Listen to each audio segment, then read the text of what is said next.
Ég býð ykkur velkomin á þennan fund í bæjarstjórn Mosfellsbæjar.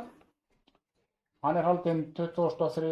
febrúar 2022 og númer 799. Og ég segi fullsettan. Ég þarf að leita afbrigða hér í upphafi fundar að taka málin á dagskrá. Það liðurinn kosningu nefndir og ráð. Það að beiðni B-lista, snýst mannabreytingar í umhverfisnefnd Mosfellsbæjar. Ég bið þá rétt upp hönd sem staðfesta það að þetta verður tekið inn á dagskrá. Það samþykkt með 9 atkvæðum og þetta fer þá hér og verður hér liður númer 11 á dagskrá fundarins. Og þá eru málin orðin 13 sem við munum fjalla á þessum ágæta fundi. Og að venju ætla ég að fara nú yfir það. Það bæjaráð, fundargerðir frá bæjaráði, 2 eins og oftast nú. Síðan kemur nú nefndir bæjarins, það eru 6 fundargerðir frá nefndunum. Það íþrótta- og tómstundanefnd, síðan ungmennaráð, fjölskyldunefnd, fræðslunefnd, umhverfisnefnd og skipulagsnefnd í þessari röð. Síðan kemur hér liðurinn almenn erindi og þar eru mál nr. 2. 10. mál verður þróunar- og nýsköpunarviðurkenning Mosfellsbæjar 2021 og svo liðurinn sem vorum á samþykkinu á dagskrána, kosningu nefndir og ráð. Og síðast eru fundargerðir kynningar, það eru nú ofta verið fleiri, það eru 3 á þessu sinni frá byggingafulltrúa, Sambandi íslenskra sveitarfélaga og samtökum sveitarfélaga á höfuðborgarsvæðinu. Það okkur ekkert á vanbúnaði bæjarfulltrúar að taka fyrsta mál á dagskrá sem fundur í bæjaráði Mosfellsbæjar. Hann var númer 1522 og hann var haldinn 10. febrúar síðastliðinn og þar voru 11 mál á dagskrá og forseti gefur orðið laust eitthvert mál þar, þessari fundargerð. Ólafur Ingi Óskarsson hefur beðið orðið, gjörstu vel Ólafur Ingi.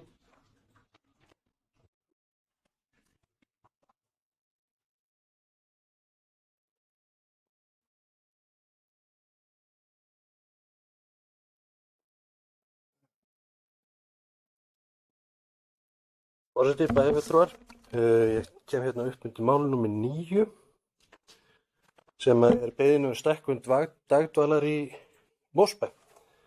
En eins og þið náttúrulega gerir ykkur grein fyrir þá þetta frekar afar brýnt mál sem varðar mjög mikilvæga þjónustu. En þannig að frá árinu 2003 hefur rekið 9 dagdvalarrými í þjónustumiðstöðina Eirhömrum. Og frá 2003 hefur íbúðum í Mosfellsbæ fjölgað helming og eldri borgurum 400%. Hér því lagt til að heimila framkvæmdastjóra fjölskyldusviðs að eiga samtal við Eir stækkun dagdvalar til suðausturs samhliða því að sækja aukinn fjölda í dagdvölinni að Eirhömrum til heilbrigðisráðuneytisins 6 ný rými. Nú hefði maður reyndar haldið í ljósi þeirrar íbúðafjölgunar sem ég rækti hér áðan að þörfin gæti verið meiri. Ég hef reyndar heimildi fyrir því að núna sé einhver biðlisti í dagdvölina sem ætti raunverulega ekki að vera neinn fyrir þennan hóp. Og einhvað mun vera það að íbúa hér í Mosfellsbæ sem eiga rétt á þessari þjónustu hafa þurft að sækja hann í önnur sveitarfélög.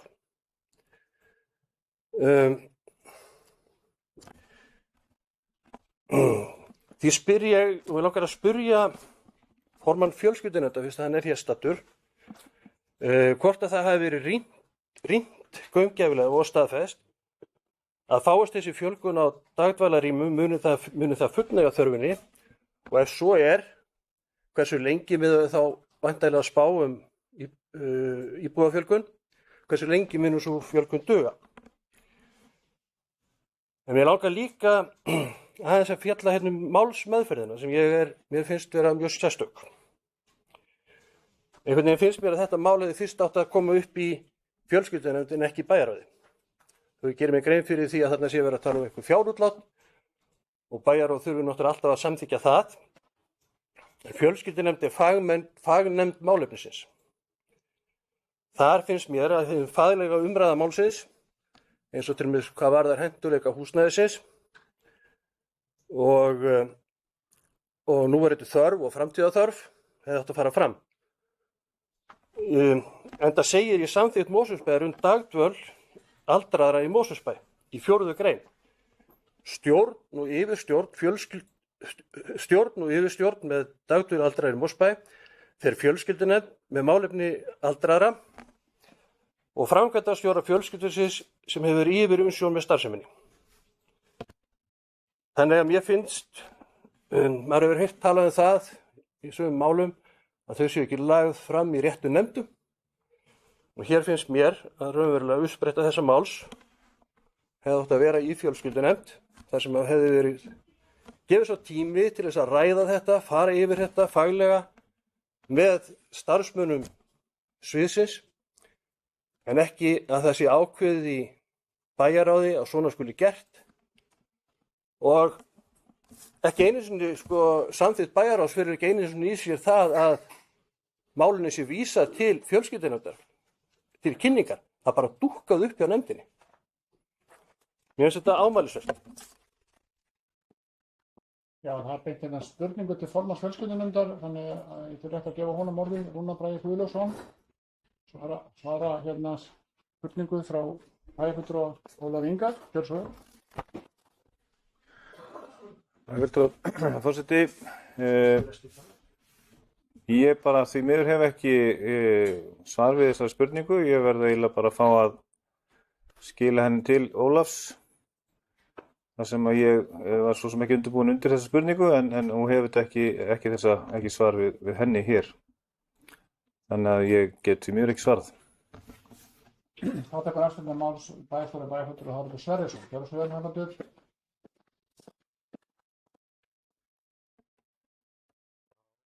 Það er nú stundum þannig að góðu málin verða þau slæmu.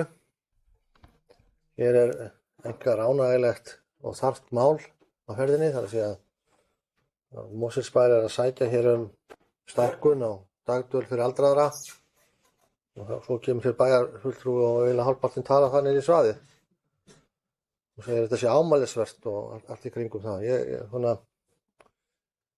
Mér finnst þetta svona, ég vil bara segja það persónulega, mér finnst þetta hálf leiðilegt. En það er ekki ástæðulausu að framkvæmdastjóri sviðsins, sá starfsmaður, embættismaður Mosfellsbæjar sem fer með þennan málaflokk, skrifar bæjarráði minnisblað og óskar eftir því að fá stuðning bæjarráðs við því að fjölga þessum plássum. Það vegna þess að það er þörf á því og alveg rétt hjá þeim sem hér talaði,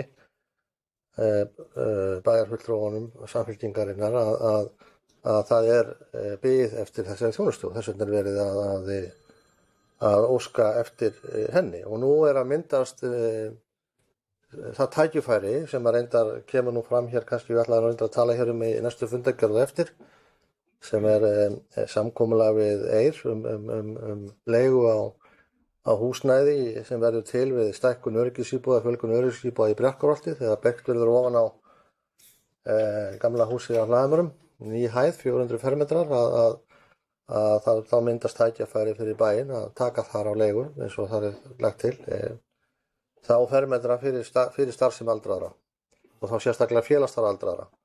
Og við það verður til rými í húsinu á neðri hæðinni til þess að fjölga þessum plássum.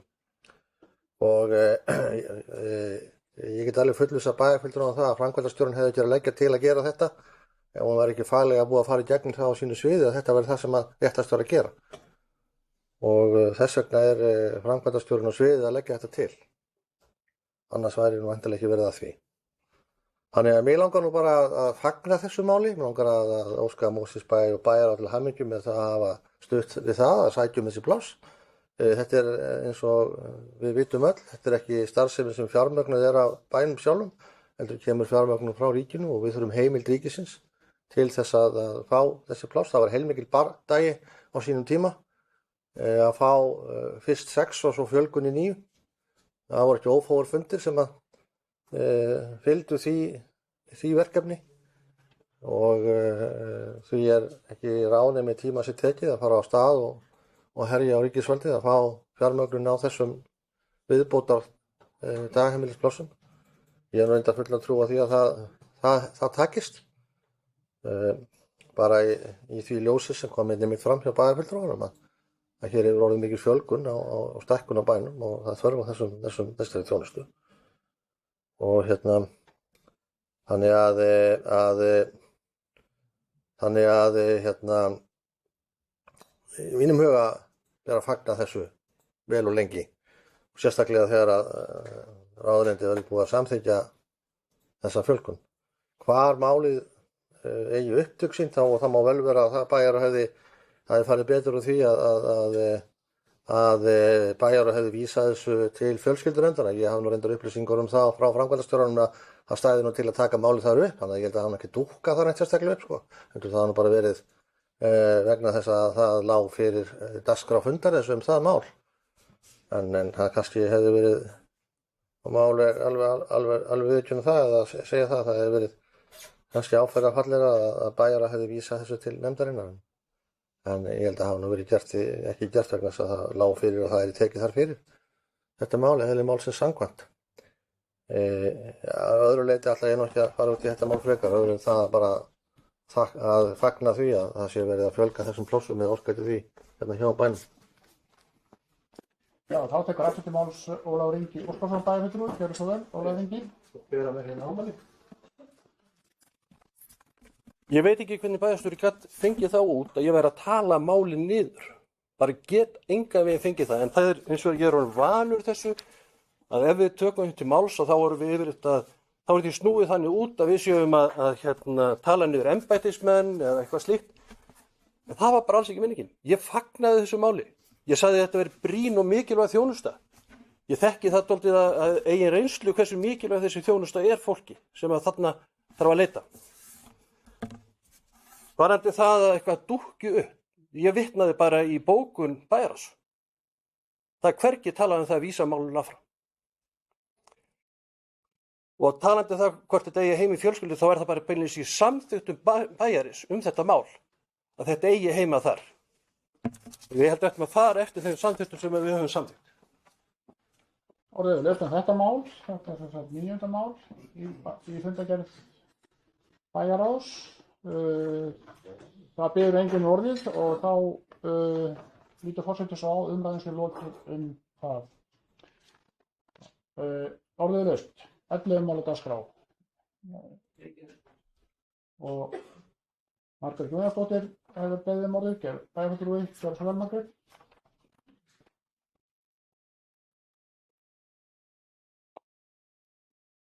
Já, forseti og bæjarfulltrúar, ég kem hér upp undir liðnum 1.10, krafa endurgreiðslu byggingarréttargjalds. Þetta mál snýst byggingarréttargjald félag var krafið vegna byggingar á lóðinni Bjarkarholt 79 og greitt 2018. Greiðandi tilur að hafa verið mistök og hann hafi verið látinn borga þetta og hann hafi verið krafinn þetta og hafi verið skilyrði fyrir byggingarleyfi. Síðan hefur hann krafið Mosfellsbæ endurgreiðslu. Á það hefur Mosfellsbær ekki fallist og greiðandi þetta mál á hendur Mosfellsbæ og mun máli bara að fá sinn eðlilega farveg þar. Stefnandi í þessu máli, þessu dómsmáli, hann segist hafa sendt erindi til Mosfellsbæjar áður en hann gaf út stefnu bæði 18. október og 9. desember 2021 án þess að svar hafi borist og ég hef ekki séð neinn gögn lögð fram með málunum að þetta sé ekki rétt hjá viðkomandi. Ástæða þess að ég kem hér upp, það er bara ítrekun meðferð málsins sem ég geri sérstakar athugasemdir við. Við vitum að stjórnsýslan er lögbundin og þar með sveitarfélagi og það er óskráð meginregla í íslensku stjórnsýslurétti að hver sá sem berur skriflegt erindi við stjórnvald eigi rétt á skriflegu svari nema hann taki þá bara sérstaklega fram að þessi ekki mannst. Og hvaða kröfur gerða til svara stjórnvalds, það verður bara að hafa í huga sjónarmiðin sem leiða þessari meginreglu leiðbeiningarskyldu stjórnvalda. hér fyrirtæki sem er að krefja endurgreiðslu, það er alveg sama, það á að bóka þetta erindi og þá hafa það á hreinu að þetta sé bara komið í eðlilegan farveg og erindi fái afgreiðslu lögum samkvæmt. Ég sé ekkit það, ég get ekki séð að þetta sé rangt að þið hafi ekki mikið svar. Mér finnst bara gríðarlega mikilvægt að þeir sem sendi inn erindi geti treyst því að mál sé sett í réttan farveg og þó að málinu sé ekki að ljúka með stjórnvaldsákvörðun þá bara leysir það ekkit sveitarfélagi undan þeirri skyldu að staðfesta erindi hafi borist og hvaða farveg hafi verið sett. Og þetta byggir líka í leiðbeiningarreglum til borgarna að ef það fylgir ekki nægileg gögn þá skal leiðbeina hvort það sé mögulegt að eitthvað þurfi frekar að leggja fram. Og mér finnst bara, ég veit að starfsmenn Mosfellsbæjar vanda sig við móttöku allra erinda sem berast sveitarfélaginu og vilja gæta þess að reglum og lögum sé fylgt. En ég vil bara ítreka að á þessu sé ekki misbrestur. Og mér finnst mjög gott sem að ég hef nú talað hér áður eða í lýðræðis- og mannréttindanefnd að á heimasíðu Mosfellsbæjar séu lagðar fram þessar grunnreglur stjórnsýsluréttarum hvaða reglur gilda þegar fólk sendir inn erindi og það má vera með bara koma fram leiðbeiningarreglan, rannsóknarreglan, andmælareglan. Þetta er ekki bara lögfræði, þetta er bara það sem íbúar eiga að geta leitað að hvert fer máli mitt þegar það er sendt inn. Og ég veit að yfirleitt hefur þetta farið rétt og allir vanda sig. Ég er ekki að setja einhvern sem hafi ekki staðið sér þarna í þessu stykki. Mér finnst bara ekki eðlilegt að öll erindi sem komi inn sé ekki skráð. Takk fyrir. Þá tekur næsta til máls bæjarstjóri og bæjarfulltrúi Haraldur Sverrisson. Sverrisson, málið heitir í fundarboði krafa endurgreiðslu byggingareftirgjalds. 10. mál á dagskrá. Já, forseti, án þess að ég ætla að fara út í efnisatriði þessa máls, það sem kannski ekki eðlilegt þar sem það er nú komið fyrir dómstóla að bara það getur fullvissa bæjarfulltrúum það að þetta erindi fékk alveg eðlilega meðferð hér, er skráð hér í málakerfið og var sendt hér til og var á borði í bæjarlögmanns og bæjarlögmaður er búinn að vera í sambandi við bréfritara það að það væri verið að undirbúa svar við erindinu. Áður en það bara kláraðist að gera það, þá stemdi aðili bænum og þar með náttúrulega máli komið í þann farveg. Þannig að það voru samskipti milli bréfritara og bæjarlögmanns málið, eðli málsins samkvæmt það sem að þetta er þess eðlis, það var þurfti að vanda til svarsins og það var búið að tilkynna bréfritara það að það svar myndi koma, en bréfritara hefði bara ekki þolinmæði til að biðja því og stemdi bænum. Það er leist og Margrét Guðjónsdóttir tekur aftur til máls þetta mál, gjörðu svo vel. Já, bæjarfulltrúi, ég vil bara þakka fyrir þetta svar og gott að heyra það sé í eðlilegum farveg, en þegar þetta er fullyrt og maður getur ekki séð á neinum gögnum, það er bara rétt að það komi skriflegt svar að máli sé komið í farveg. Þá er ekki hægt að halda þessu fram, en það stóð ekki til að fara hér efnislega onni í málið, en er það bara alls ekki eðlilegt þar sem að hér er dómsmál að ræða. Takk fyrir. Það er engin beðið frekar orðið þessu máli, númer 9, nei afsendið númer 10. Orðið er leist allir málin sem við ekki rætt. Forseti óskar eftir að taka til máls. Þeim óbreyttu bæjarfulltrúi það snýst mál númer 8. Sem hefur nú áður verið á dagskrá. Ég ætla nú að lesa titilinn á þessu máli. Já, þetta er nú kolvið, eins og þetta kemur hér fyrir í fundarboði, kolviður óskum 12 tilraunarreiti í Skógrækt og Mosfellsheiði. En það er svo sem búið að gera þessar tilraunir, en þetta er líklega gamalt nafn á máli sem er ekki búið að leiða til lykta. Þetta er mjög stórt mál, það er landfræðilega og flókið líka, þetta snerti mörg sveitarfélag, ekki bara Mosfellsbæ. En svona stuttu máli snýst þetta afstöðu bæjaryfirvalda til þess að það verði hafin hér stórfelld skógrækt á Mosfellsvegi eða hluta hennar. Bara svo ég segi það strax að niðurstaðan var svo að vísa þessu til eina umhverfissvið og mér finnst það mjög gott. Það er þörf að gera hér gott minnisblað eða hvað sem við kallum það til þess að skoða sjónarmið í þessu máli. Og hver eru sjónarmiðin? Það eru bara, þetta er mjög stórt mál eins og ég nefndi áðan, ekki bara landfræðilega heldur líka umhverfislega. Það er alls konar sjónarmið, kolefnisjöfnun, þekkjum það og skjól sem myndar. Það líka snýst breytt landslag. Ef á að hefja svona stórfellda skógrækt, þá erum við að breyta landinu. Erum við að endurheimta það, koma ýmsar spurningar, hvernig á landið fyrir landnám, það er svo sem ekki nákvæmlega vitað. En það er svo sem vitað að skógur hefur vaxið þarna í þessari hæð á Mosfellsheiði. Viljum við breyta landinu, breyta útsýninu? Viljum við hafa hraunið sem þar eða láta það hverfa í skóg? Þetta eru bara alls konar sjónarmið sem mjög uppi innan kolviðar. Bæði hjá Landverð til dæmis sem hefur kannski önnur sjónarmið heldur en skógræktarfólk. Þannig að það verður gaman að sjá hvað kemur út úr þessu hjá minnisblaði, því þetta kemur auðvitað aftur inn á borð hér og það kemur að því að Mosfellsbær þarf að taka afstöðu í málinu. Eitt af því sem nefnt í þessum gögnum sem hafa legið fyrir, það er það að tilraunareitir hafa verið hér undanfarin sumur á Mosfellsheiði aðallega til að kanna hvernig beitarálag.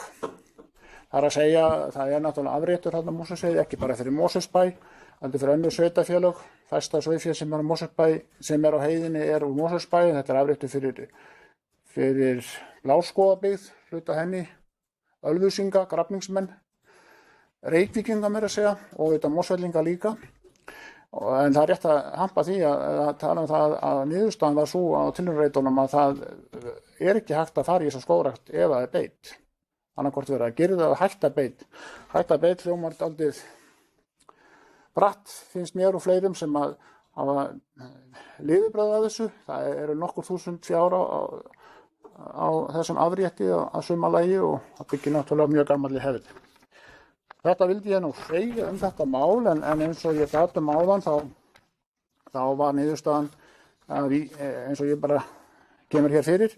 Það var niðurstaðan bæjarráðs var að vísa til umsagnar á umhverfissviði og þannig að máli kemur aftur til bæjarráðs og þá er þetta að skoða sjónarmiðin kannski betur sem ég svona aðeins að viðra því það eins og ég segi mjög margir fletir á þessum máli. Ég hef lokið máli mínu þetta mál núna. Ég held ég að orðið laust þetta 8. mál ef einhver ræði það og bæjarfulltrúi Sveinn Óskar Sigurðsson hefur beðið orðið. Það er 8. mál á dagskrá, blessaðu það Sveinn Óskar. Forseti, ég vil taka bara undir orð síðasta ræðumanns, forseta og fulltrúa VG, að þarna er rétt að huga aðeins að þessu umhverfi sem hér hefur þroskast í bænum aldir og líta til þeirra þátta þegar við komum að þessu. Það er nóg land til á Íslandi, til gróðursetningar og sumir eru með ákveðna huga af því að þetta sé í raun og veru að verða iðnaður, þessi carbon netting eða kolefnajöfnun. Þannig að það þarf að hugsa dálítið þessa fornu slóðir sem eru þarna og fornu búskaparhætti sem við verðum að halda með ákveðnu hætti í haga. Það er náttúrulega sauðféð og líka bara okkar samfélag sem að hangir saman af sveit og borg eða bæ og þetta samfélag er svona menningarlegur þáttur okkar hér í bæ og ég held að sé mikilvægt að huga að því. Orðið laust, eitthvað ræða þetta mál, svo verið ekki vera þá umræðan lokið og þá hefum við rætt 3 mál en eins og ég gat áður og þarna 11 mál dagskrá og það ekki orðið laust hinn málin. Ef eitthvað ræða eitthvað. Forseti ætlar að taka þá aftur til máls. og aðeins að ræða mál sem er hér á dagskránni og var 3. mál á dagskrá og heitir hleðslustöðvar í Mosfellsbæ, bara stutt og laggott. Það er sem sagt verið eftir heimild bæjarráðs að undirbúa fjölgun hleðslustöðva í Mosfellsbæ og það var samþykkt með 3 atkvæðum að fela umhverfissviði að undirbúa lagninga heimæða á þessa staði sem er búið að skilgreina á nokkru stöðum hér í bænum og síðan stendur hér líka í niðurstöðu bæjarráðs að það var líka samþykkt með 3 atkvæðum að fela umhverfissviði að undirbúa útboð á hleðslustöðvum. Það er að segja að koma með þennan búnað en þetta er auðvitað framtíðin og bara því fleiri, það er að segja rafmagnið á þessu vettvangi og það vitum við öll og það hefur auðvitað vantað hleðslustöðvar landið víðar og mér finnst það bara fagnaðarefni að það sé verið að fara í þetta verkefni eins og það lá hér fyrir og var samþykkt.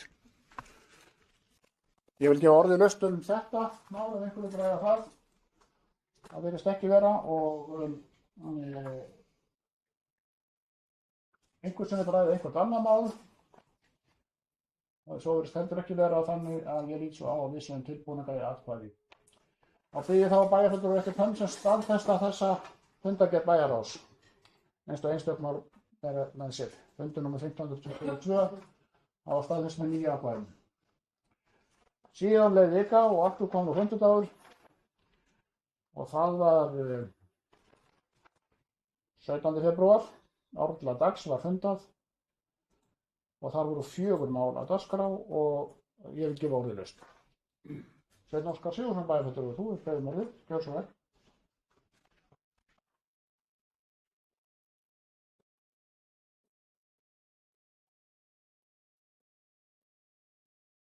Forseti, ég kem út liðnum 2.1 Helgafellsskóli íþróttahús nýbygging. Á síðasta bæjarráðsfundi var afgreitt og ég les upp afgreiðsluna og niðurstöðu fundarins með leyfi forseta. Bæjarráð samþykki með 3 atkvæðum að heimila umhverfissviði að ganga til samninga byggingu á íþróttahúsi við Helgafellsskóla, auk samninga hönnun og byggingarstjórnun og eftirlit. Þessu ber að fagna. Við erum loksins að fara að klára þennan áfanga, það er að ljúka við íþróttabygginguna sem að fólk í Helgafellskverfinu hefur verið að kalla eftir. En inn í þessu er einnig hönnunin, þessu viðauka samningi. Það er markmið að hönnunin verði þarna inn í verkefninu eða svo kallar fullnar hönnun á verkinu. Í því efni bara hönnunina hef ég áhuga á því að fyrir utan það náttúrulega að vera með þetta nýtt fyrir skólan, yfir skólatíma, að þetta húsnæði með einhverjum hætti taki við einni íþróttagrein. Ég hef í huga íþróttagreinina körfubolta. Með fullri virðingu fyrir öðrum íþróttagreinum, þá er hægt að hafa slíkt húsnæði sem fjölnota fyrir aðrar íþróttagreinar, jafnframt því að sinna þessu með fullnægjandi hætti, þessari grein. Það er einhver aðstæða til í Varmá, en þessi íþróttagrein er að byggjast upp á sviði ungmenna og þetta nefni ég með fullri virðingu fyrir öðrum íþróttagreinum. Og þarna vil ég nefna þetta þannig að til dæmis gólfefnin skipta þarna máli. Og ég er að huga þessu í ljósi þess að við erum með stækkandi bæjarfélag, það er að myndast þarna íþróttagrein sem er afskaplega vinsæl og er að þroskast en vantar einhvern heimavöll, myndi ég segja. Nú, þarna gæti möguleiki verið á að hafa hugsanlega aukatekjur ef að viðkomandi völlur er fullnægir öllum skilyrðum þessara íþróttagreinar og hægt að mynda þannig einhvers konar samfélag í kringum fasteignina og íþróttamannvirkið. Ásamt því, með merkingum öðru slíku, má standa að öðrum íþróttaviðburðum sem að gætu þá flokkast undir margvíslega íþróttagreinar og jafnvel nýjar. En ég vildi koma þessu að og ég mun fylgja þessu eftir með bókum. Haraldur Sverrisson, gjörðu svo vel, þú getur þér orðið. Já, forseti, tek undir það að körfubolti er mikilvæg íþrótt og stunduð af mjög mörgum á Íslandi og örugglega þó nokkrum í Mosfellsbæ líka. Ég veit ekki hvort að bæjarfulltrúanum það ljóst, en körfuboltinn hefur aðsetur í dag í íþróttahúsi í Lágafellsskóla. Þar eru heimarvöllur körfuboltans í Mosfellsbæ. Og íþróttahúsi í Helgafelli sem tilstendur að reisa er eins íþróttahús og íþróttahúsi í Lágafellsskóla. Það er að segja sömu stærðar og með sömu aðstöðu. Það getur vel verið að körfuboltinn vilji frekar vera í Helgafelli en Lágafellsskóla, en ég samt ekki viss, en það má vel vera, en ég bara benda á það að aðstaðan í þessu nýja íþróttahúsi sem þar verður er sú sama og í Lágafellsskóla. Þannig að ef það er þannig, ég er nú ekki að gefa mér það, en ef það er þannig að bæjarfulltrúinn haldi að körfubolti sé niður á Varmá, þá er það ekki þannig. Hann er í Lágafellsskóla með sína ræfingar og slíkt. En það er náttúrulega í hvorugum þessara skóla, þetta eru skólaíþróttahús bæði, og í hvorugum þessara sala er áhorfendaaðstaða. Þannig að ég gerir nú ráð fyrir því að körfuboltinn muni nú einhvern tímann komast á það stig að hér verið starfræktur meistaraflokkur og með afreksstarfi og þá gerir ég nú ráð fyrir því að minnst kosti ekki fyrir meðan annað slíkt íþróttahús eða aðstæði fyrir hendi í bænum sem væntanlega mun þá rísa á Bleikastarlandi þegar þar kemur, að keppnisleikir verði þá á Varmá. Ef þannig, það er sem áhorfendur kallar á áhorfendur. Í dag er körfuboltinn með allt sitt starf í Lágafellsskóla og heldur sínar keppnir þar og með þeirri aðstöðu sem þar er, sem er svo sama og svipuð og verður í Helgafelsskóla. Og við löstum þetta fyrsta mál, Helgafelsskóli íþróttahús, nýbygging og bæjarfulltrúi Sveinn Óskar við eftir með því. Gjörðu svo vel, Sveinn Óskar. Forseti, ég þakka bæjarstjóra fyrir að geta þess að það er eitt rými til fyrir þetta. Já, ég er að hugsa áhorfendapalla og það sé hægt að koma slíku fyrir og halda stærri mót. En þarna þurfum við auðvitað að vinna með íþróttahreyfingunni. En það tillaga mín og áform eða segi bókunin fjalla En ég er ekki að nefna þetta hér á þess að hafa rætt af fulltrúa í íþróttahreyfingunni. Ég er að nefna þetta vegna þess að gólfið sem þarf fyrir þetta þarf að vera fullnægjandi fyrir þessa grein. Og aðstaðan til þess að halda keppnina og annað slíkt og bara einfaldlega það keppt tíma í Varmá. Og það er mikið álag á milli greina, íþróttagreina. Það er sem sé hver grein fyrir sig hefur sínar áherslur og ég tel mikilvægt að reyna að koma á móts við þessa grein ásamt náttúrulega öðrum sem getur á nýtt húsnæði. En ég dreg þessa grein fram vegna þess að hún er vaxtarbroddur innan Aftureldingar. Og það er ungt fólk sem hefur lagt áherslu á það við mig að það sé fjölgað hérna til dæmis úti í körfuboltaaðstöðu sem hefur eitthvað verið en það þyrfti að vera fleiri. Og ég tel bara einfaldlega að í svo þéttri byggð sem er eins og upp í Helgafellslandi, það sem er mikið af ungu fólki að hefja lífsitt og ákvarðanum lífsitt í íþróttagrein, að það gæti verið þarna húsnæði sem nýttist líka í alvöru keppnishald með tilsvarandi gólfefnum sem hentaði til dæmis greinu svo þessir og öðrum. Og ég man eftir því í litlu bæjarfélagi út á landi að það var alltaf parkett á Hellubíói. Og þó að það hafi verið lítið þá skiptaði okkur miklu máli. Þetta var í lagi. Og maður spilaði körfubolta eins og aðra íþróttir. Þess vegna segi ég það. Það er mjög mikilvægt fyrir hreyfingu eins og afturheldingu einnig að horfa til tekjumótunar í sínu starfi. Það var byggt hérna svo kallar fjölnotað lítið íþróttahús. En tekjumódelið með fullri virðingu fyrir ákvörðun stjórnar afturheldingu og allt annað. Þá ég horfi bara til fjármála í tengslu við íþróttagreinana. Að þá nýtist það hús ekki til leigu til dæmis til stórra félaga, jafnvel landsliðs, ef að það ætlar að æfa sig í slíku húsnæði. Þessi tekjurnar munu ekki koma inn. Þess vegna ég er að svara þessu. Höldum okkur Helgafelli sem mest. Já, ég er að svara við erum að halda okkur við fjárhagslegu hliðina. Vegna þess að við erum að tala um byggingu og íþróttamannverki. Og það er allt til að bera það forseti vonandi við önnur mannverki. Og þá skiptir miklu máli að þetta verði ekki svo kallað kostnaðarsenter, heldur líka eitthvað tekjumyndandi. Auðvitað er þetta mikið félagslegt atriði og forvarna gildi í þessu, að byggja upp húsnæði og halda upp í íþróttagreinum. En við verðum líka að hugsa til þess að byggja upp nýjar íþróttagreinar sem eru að hefja göngu sína og þær sem fyrir eru blokkar ekki línuna þegar á að sækja á markið. Með fullu virðingu, þetta er alltaf þannig, þetta er spurningu tíma, hverjir fá besta tíman innan húsins og hver ekki. Er húsnæði fullnægjandi? Er hægt að hafa áhrendur til að skapa tekjur? Þetta skiptir alls máli. Og þess vegna erum við með núna tækifæri að með hönnun á þættinum að hugsa til þessa. Haraldur Sverrisson, þú beðið aftur orðið.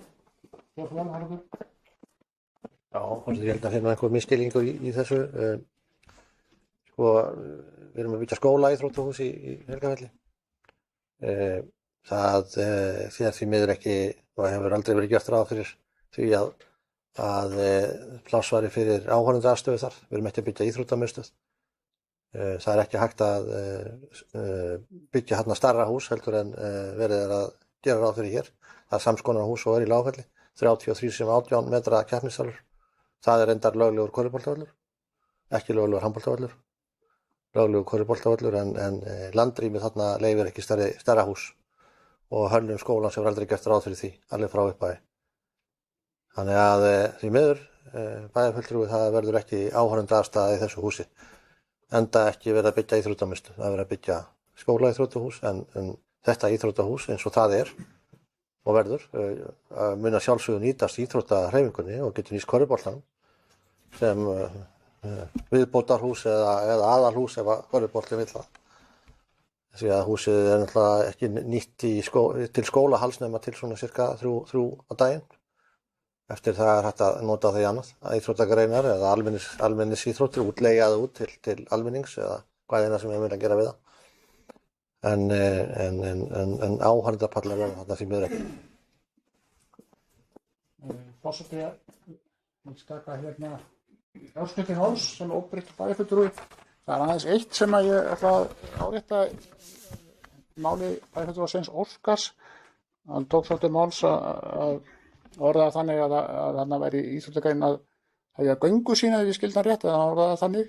En það hefur verið körfuknattleikur iðkaður hér innan Aftureldingar og það hefur verið körfuknattleiksdeild hérna og hún er auðvitað ekki það sem ber mest á miðað við aðrar boltagreinar, handbolta, fótbolta og blaggið en það er nokkuð síðan að var stofnuð körfuknattleiksdeild innan Aftureldingar og eins og hér hefur komið fram, hún er þá meira í eitthvað í Lágafelli heldur en Varmá.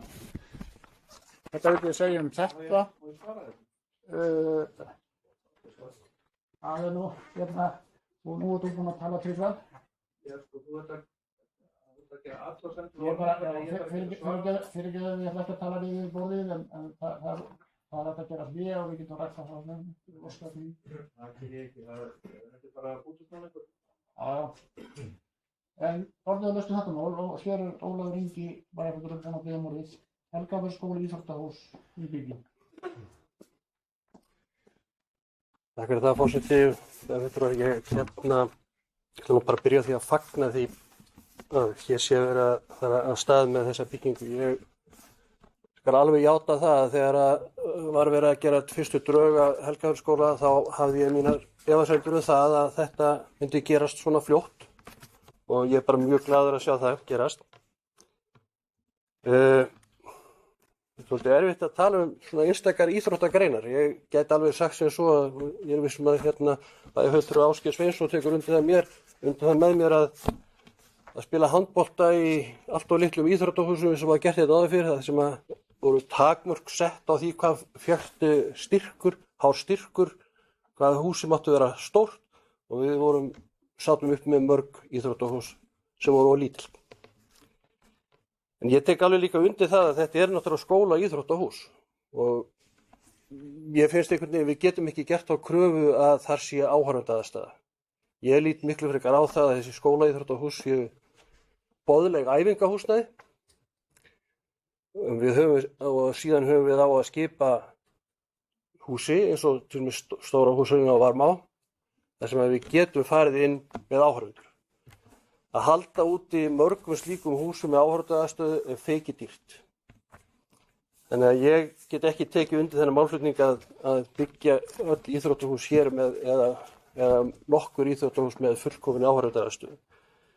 En ég myndi hins vegar fagna því mjög að það væri pláss fyrir löglegan handboltavöll, til þess að stunda þar æfingar. Tala nú ekki frjálsíþróttavöll sem fyrir öllu forma frjálsíþróttir, en ég skil vel að landrýmið og annað sem þarna, það er mjög takmarkandi og við þurfum kannski að sníða okkur stakk eftir vexti hvað það varðar. Fyrir náttúrulega utan allan þann kostnað sem að væri þá vannýttur kostnaður í tómum áhorfendasvæðum eins og við sjáum á þó nokkuð mörgum stöðum hér á landi. Já, það er einn bæjarfulltrúi hér á Mælendaskála, það er Kolbrún Þorsteinsdóttir. Fyrsta mál, Helgafeldsskóli íþróttahús, nýbygging. Gjörðu vel, Kolbrún. Já, takk forseti, kem upp undir þessi máli mitt varðandi þessa byggingu. Ákaflega ánægjulegt, fagna því mjög. Fagna því sérstaklega að bærinn geti farið í þetta verkefni. Við erum að fara að byggja enn eitt íþróttahúsið í Mosfellsbæ sem er ákaflega ánægjulegt. Fer pínulítið fyrir brjóstið á mér að heyra að þetta ég vera merkt einhverjum ákveðnum íþróttagreinum.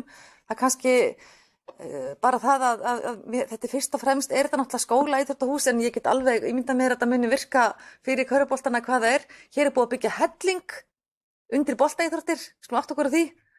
Og munur örugglega ekkert vera að láta því en fyrst og fremst fagnaði því sem formaður fræðslunefndar að hér séu nemendur í Helgafeldsskóla að fá góða aðstöðu til að sækja sínar íþróttir og íþróttatímana sína sem hefur verið aðkallandi foreldrar í Helgafeldsskóla hafa kallað eftir þessu. Það var ákveðið að fara fyrr á stað með þetta en svona við ætluðum okkur í upphálega því að það kom hávart kall úr foreldrahópnum.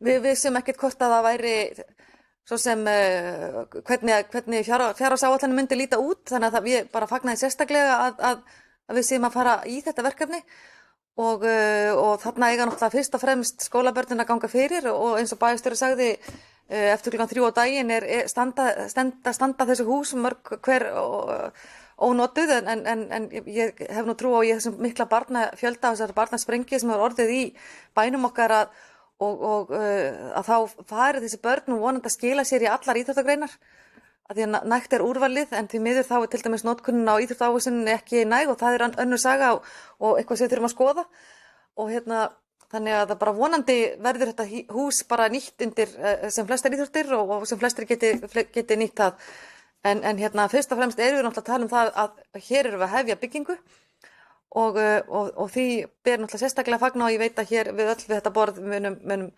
fagna því mjög en hvaða íþróttagreinar eiga heima hvar að við skulum vonandi geymum við þá umræðu seinni tíma. Takk fyrir. Já, Arnór Sverrisson, þú ekki taka til máls. Já, ég glemdi eiginlega að svara einu áðan, ég ætla nú fyrst bara að taka undir þetta sko, það er náttúrulega mjög ánægilegt að við séum bara að fara í þetta verkefni. Við gætum sinnt skóla íþróttastarfi Helgafeldsskóla og getum alveg næstu árin og jafnvel áratugina með því að nýta aðstöðuna á Varmá. Það er næg aðstaða þar til þess, en það þýðir náttúrulega flutning á börnum frá Helgafells-skóla þangað. Þannig að þeirri ástæðu er Mosfellsbær að taka þá ákvörðun að fara í þetta verkefni að byggja þetta skólaíþróttahús við Helgafells-skóla. Sundkennsla mun fara fram á Varmá, það er ekki sundlaug þarna. En því sem ég glemdi var að því hann talaði, bæjarfulltrúi Sveitarnorska talaði gólfefni, bara að ítreka það, hér er ekki verið að taka ákvörðun gólfefni. Það er verið að taka ákvörðun uppsteypu hússins. Á síðara stigum er síðan boðin út innrétting hússins. Innrétting þar á meðal eru þá gólfefni. Öll íþróttagólf í Mosfellsbæ síðustu árin fyrir utan þriðja sal 3 í Varmá, þar sem sérstök ósk var frá blagdeild að hafa dúk, þar hefur verið parkett. Þannig að svona, ef við förum eftir líkórum þá er líklegt að það verði parkett á þessu húsi, en það er bara ekki búið að taka neina ákvörðun þá. Það liggur bara fyrir þegar það útboð fer fram. Og þannig að það er engin að brenna neina brýra bakið sér hér með einhverju gólfefni sem er búið að taka ákvörðun það er bara liggur ekki hér fyrir. Það er verið að taka ákvörðun hönnun hússins, fullnaðar hönnun, já, það er ekki ákvörðun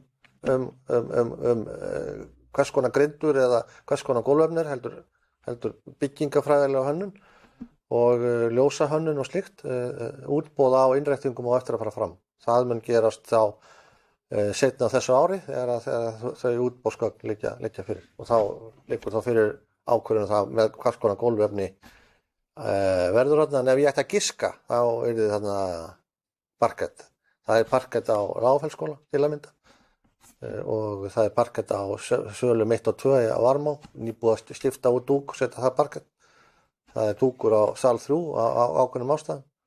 En þetta er bara ákvörðun sem á eftir að taka, og ég ætla ekki að fara að segja hver hún verður, því að ég get það ekki, hún hefur ekki verið tekin. Nú, það er ekki fleiri að mælast á, bæjarfulltrúi Sveitarnorskar, þú aftur bókun eða aftur að leggja hann bókun? Já.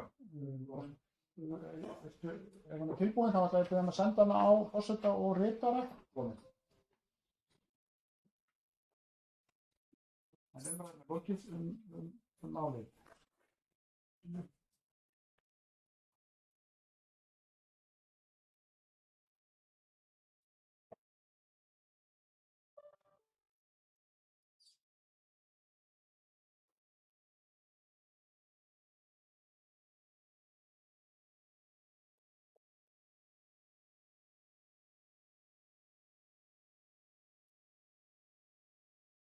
Þetta er sérstaklega atkvæðagreiðslu sem við.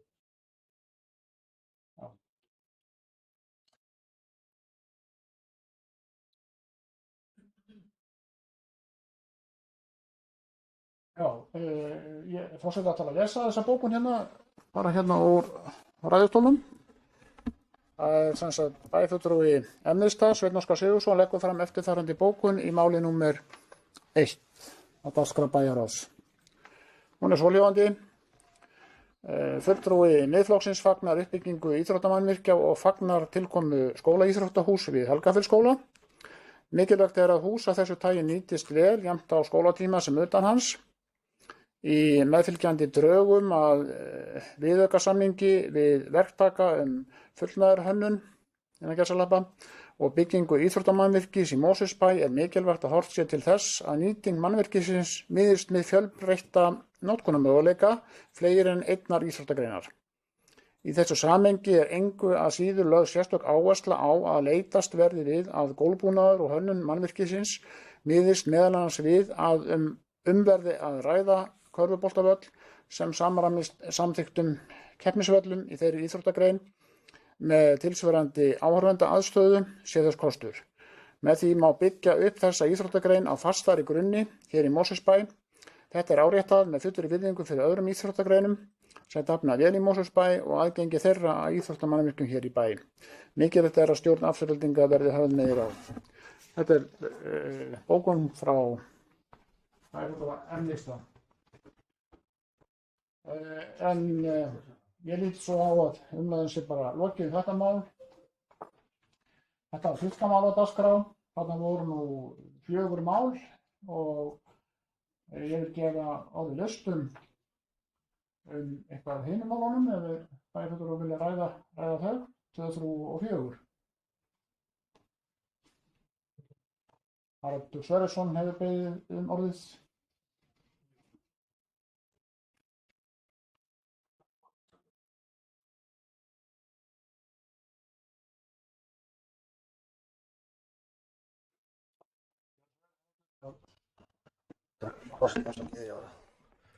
Endurræsa hérna tölvuna mína. Já, mér langar að taka hérna til máls undir máli nr. 3 sem að heitir samkomulag leigu á húsnæði í tengslu við uppbyggingu af Bjarkarholti 4-5. Minntist reyndar kom nú aðeins inn á þetta hér áðan undir síðustu fundagerð bæjarráðs sem var til umræðu ákvörðun bæjarráðs að sækja 6 dagvistarrými til viðbótar til að hafa á hlaðmurum. Og minntist á það þar að þetta tengist allt saman. Hér nefnilega liggur fyrir samkomulag við Eyr öryggisíbúðir leigu á húsnæði í tengslu við uppbyggingu við Bjarkarholt 4-5 og bæjarráð samþykkti á þessum fundi að heimila bæjarstjóra að undirrita þetta samkomulag við Eyr öryggisíbúðir og jafnframt að ganga frá leigusamningi á grundvelli samkomulagsins á síðari stigum. Þarna það að ræða að ákvörðun hefur verið tekin og samkomulag hefur verið skrifað undir fyrir að Mosfellsbæ og Eyr öryggisíbúða og fleiri uppbyggingu af 100 öryggisíbúðum í Bjarkarholti 4-5 sem mjög þarft verkefni og talandi fólk sem býður eftir þjónustu eða húsnæði, þar er listi, langur listi af fólki sem óskar eftir húsnæði á þessum toga og því mun þessi uppbygging koma sér vel fyrir þann hóp. En í þessum áformum líka gert ráð fyrir því að tengja saman þessar byggingar í Bjarkarholtinu og byggingarnar á hlaðumurum og með sérstökum tengigangi og til þess að nýta þá þjónustu sem að á hlaðumurum og eyrhömbrum fyrir eldri borgara og félagstar eldri borgara sem er gott og við það verður til ein ný hæð ofan á eldri byggingu á hlaðumurum, það er að segja hæð nr. 3 og með þessum tengigangi og tengigangurum mun tengjast þar inn á þá hæð og rætt hefur það hér að svona undanförnum misserum eða vikum misserum að Mosfellsbær myndi nýta sér þetta rými til þessar 400 fermetra til þess að stækka og betrumbæta þjónustu við eldri borgara í bænum og þá sérstaklega félagstar aldraða. Og þarna sem sagt verið að ganga frá því að Mosfellsbær mun þá leigja þessar 400 fermetra með samskonar kjörum og leigusamningi og Mosfellsbær leigir af Eyr á hlaðumurum en á sínum tíma keypti Eyr það húsnæði af Mosfellsbæ og bærin endurleigir síðan hluta þess og mun þá leigja þessa hæð með sambærilegum kjörum og sambærilegum leigusamningi og það er gert ráð fyrir. Þannig að jafnframt er gert ráð fyrir í þessum samningi að bærin leigi líka bílastæði sem verður til í opnu bílastæðahúsi sem verður við Bjarkarholt 4-5 til þess að bæta líka þá aðstöðu við félagstar aldraða, það sem hefur verið talað að skorti bílastæði. Þannig að það er verið að koma til móts við það og svo í þriðja lagi gert ráð fyrir því að bærin greiði Eyr 15 milljónum króna í eingreiðslu svona sem hluta greiðslu upp í þennan framkvæmdakostnað við þennan tengigang og þá lyftu sem þarf að gera til þess að þessi salur verði aðgengilegur fyrir alla og uppfylli byggingareglur gerðir. Þannig að þarna er verið að hugsa til framtíðar, þarna verður möguleiki á því að það verður þá stækkun á húsrými fyrir félagstar aldraðra. Það getur farið notfast þetta nýja rými og bara til samanburðar 400 fermetrar það bil jafn stórt og allur hlégarður. Það er að segja þeir tveir salir sem þar eru, þannig að þetta töluvert mikið rými að ræða og verður lyftistöng fyrir þetta starf. Það er ekki mörg ár síðan að Mosfellsbær stækkaði húsnæði félagsstarfsins helming, þar að segja tók fyrstu hæðina í notkun fyrir það. Fyrir ekki allmörgum árum síðan var það bara í kjallara hlamra. Þannig að það er búið að gera mjög mikið í því á undanförnum árum að auka aðstöðu fyrir þetta starf, enda nauðsynlegt eins og framlíka kom hérna á hana að fjölgar bæjarbúum hratt og sérstaklega líka þessum aldurshópi. Þannig að ég vildi nú bara minnast á þetta og þá líka í því samhengi að við þetta losnar þó húsnæði á fyrstu hæð Hlaðamra sem ættir að nýta þá fyrir dagdvöl sem vorum að ræða hér áðan og stækka hana og þess vegna hefur bærinn sótt það til ráðuneytisins að fjölga þar 6 rými og farið það úr 9 í 15 og það er nú töluvert mikil fjölgun. Þannig að svona fyrir mínum bæjardyrum sér og okkar í meirihlutanum er þetta hérna bara mjög ánægileg mál bæði tvö og gott að geta verið búin að ganga frá því núna og þá leið og þetta húsnæði verið tilbúið en bygging á því að fara af stað núna bara örugglega á næstu vikum eða mánuðum að þá liggja fyrir áætlanirnar fyrir og við getum skipulagt þar starf til framtíðar sem þarna mun verða eldri borgurum og eldra fólki í Mosfellsbæ til hagsbóta. Já, við ræðum þriðja mál og ég ætla að gefa orðið bæjarfulltrúa Sveini Óskari Sigurðssyni og lesa til málsins eins og er í fundarblaði samkomulag leið og húsnæði í tengslum við uppbyggingu við Bjarkarholt 45. Björnsson. Já, Þorsti. Já, ég fagna þessu einnig og mér skipta líka máli í málum sem þessum að það sé hún helst líka getið að hálfu bæjarstjóra að það er líka fulltrúar í minnihluta sem taka þátt í afgreiðslu á þessum málum. Sem framkvæmdastjóri ætti hann að tilgreina það. Og ég er einn af þeim og væntanlega verður einhvern tímann birt fyrir kosningar myndir af fulltrúum sem hafa tekið þátt í afgreiðslu þessum máls og það er til mynda mér í Mosfellingi. Þannig að þið getið látið birta mynda mér einnig. En þetta er ég að nefna vegna þess að það lítur oft hérna við hjá framkvæmdastjórunum eins og að það sé bara einn flokkur nánast í að afgreiða máli. Það er svo ekki. Það eru allir flokkar hérna í mörgum góðum málum að vinna hérna í nefndum og mæta í tíma eða á fundi og útlistanir á verkefnum sem að allir samþykkja. Þetta verkefni er frábært og mjög gott. Það uppfyllir þarfir sem eru til staðar og ég vil líka benda á það er líka sjálfsagt mál að þessu þörfum sé uppfyllt. Þau séu uppfyllt, allar þessar þarfir uppfylltar. Og jafnframt þetta að hér er verið að taka og bæta aðstöðuna í sambandi við félagsstarfið og ég ætla nú vegna þess að félagsstarfið hefur verið þarna í Hlaðhamrum á 2 hæðum. Hvort að þessi ég tók ekki eftir ég og áttaði mikið á því á síðasta fundi þegar við vorum þetta mál ég og bæjarstjóri. Hvort að þetta sé ekki örugglega þessi 400 fermetrar allt á einni hæð. Ég var ekki alveg komið með það á hreint, hvort það sé allt á einni hæð. En burtséð frá því að þessi áform munu bæta aðstöðu eldri borgara og uppfylla þarfir sem eru núna þegar til staðar og bara þið besta mál að ná að sjá fram á það að við séum að gera betur og enn betur í dag en í gær.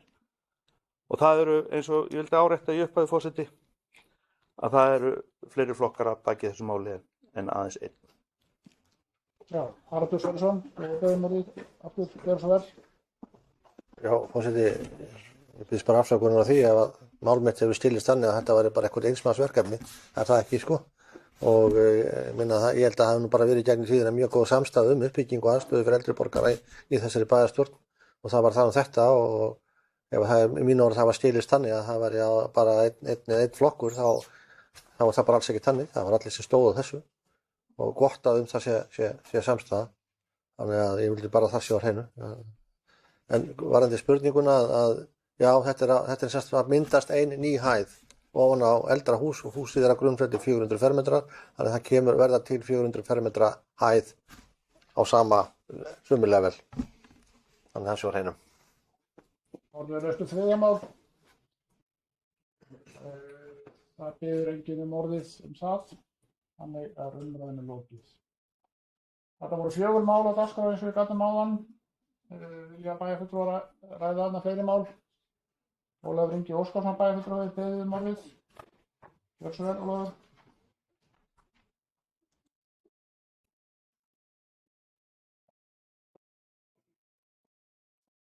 Forseti, það er að fjalla hérna þessu mál 2.2, en það er kannski máli skilt. Þetta er tillaga Samfylkingarinnar viðræði við Bjarg íbúðafélag varðandi uppbyggingu fjölbýlishúsa að Langatanga 11-13, eins og þetta er sett þarna fram. Það er sem að Hamraborgarreitur, svo hann er kallaður. En það hefur ekki farið fram hjá neinum að svo umræða sem hefur á sér stað þennan húsnæðisvanda sem að birtist í ýmsum myndum og ykkur verið rætt vandamál þeirra tekjulægri og fyrstu íbúðarkaupenda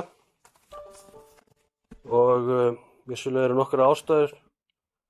Það er svo engin ein ástæða fyrir þessum vanda og þessu stöðu sem við erum í dag, en að mínu mati er einn þeirra ástæða er svo að þegar verkamannabústaðakerfið var lagt niður 1998 í ríkisstjórn Sjálfstæðisflokks og Framsóknarflokks, að þá glataðist út úr íbúðakerfinu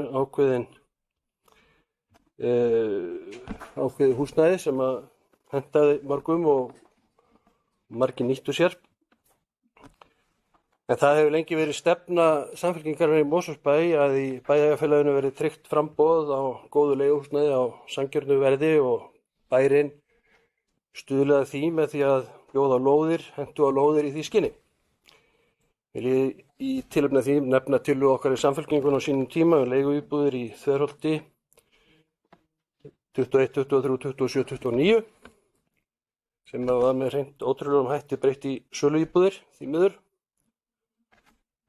Það var því að þeim meiði sem ég lagði fram þessa tillögu á sínum tíma og í skipulagsnefnd og henni var vísað til bæjarráðs, til umfjöllunar og hún fólst í því að hefja viðræðu við Bjarg íbúðafélag möguleika á því að þeir kæmu inn í þennan reit til þess að byggja á þeim grunni sem að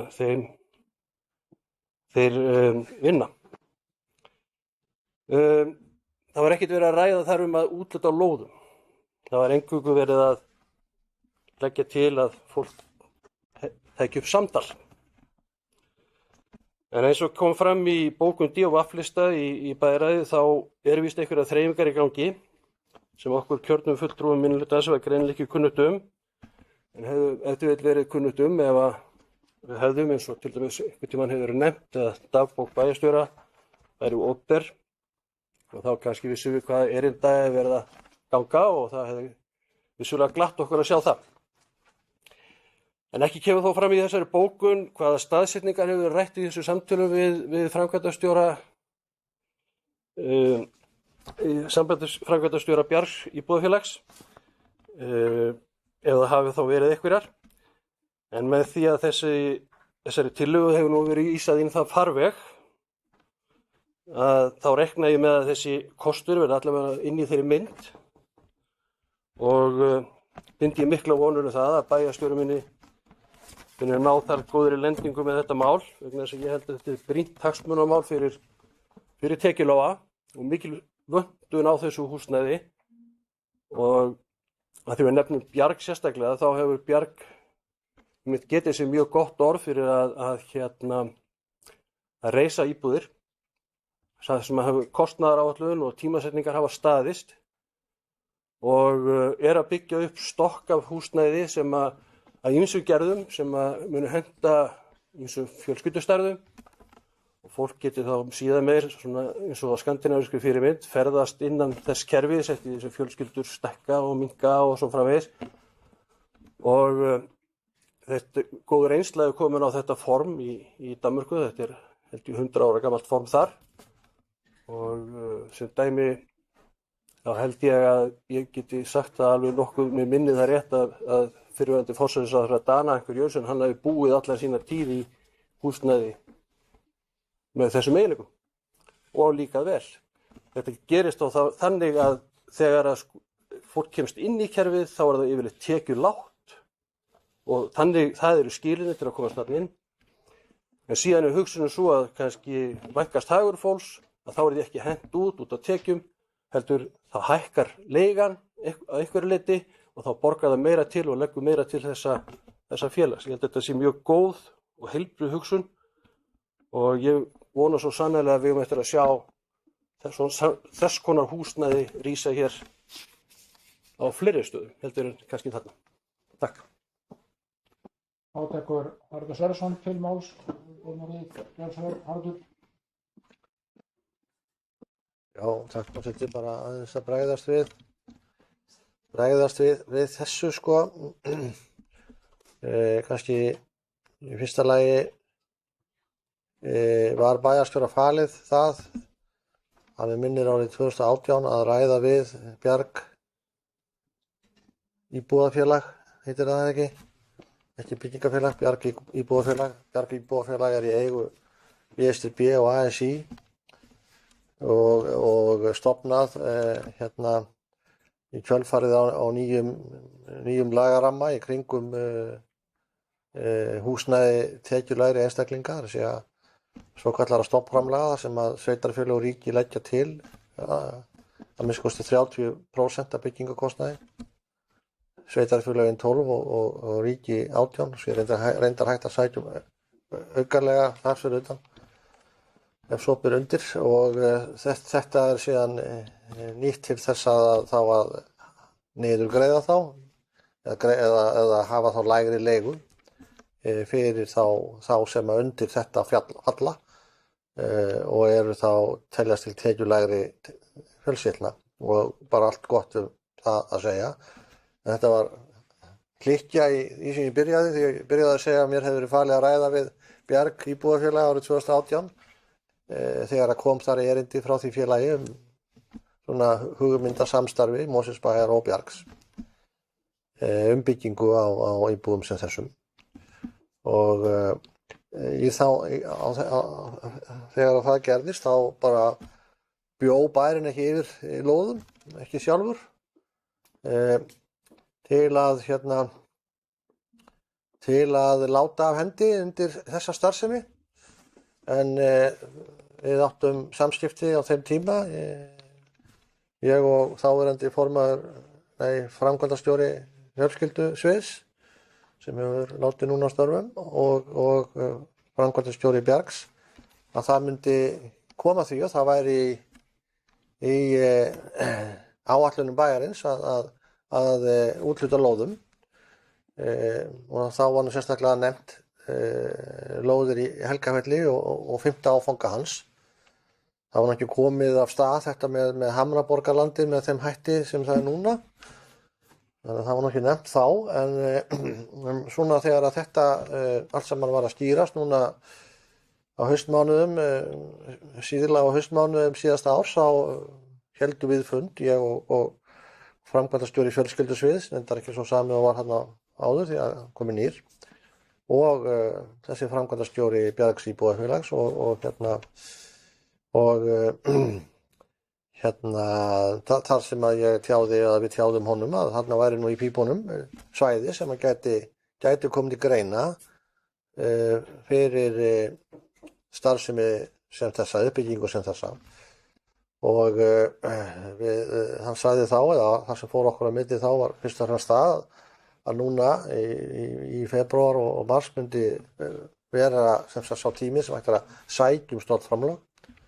Og þá var það rétt að gera það og við hittum síðan aftur, ákvaðum að hittast aftur á nýju ári og gerðum það í lok janúar og þá þá sem sagt ræddum við þetta frekar og það eru sem sagt 2 svæði sem voru nefnd. Það voru annars vegar Hamraborgarlandið og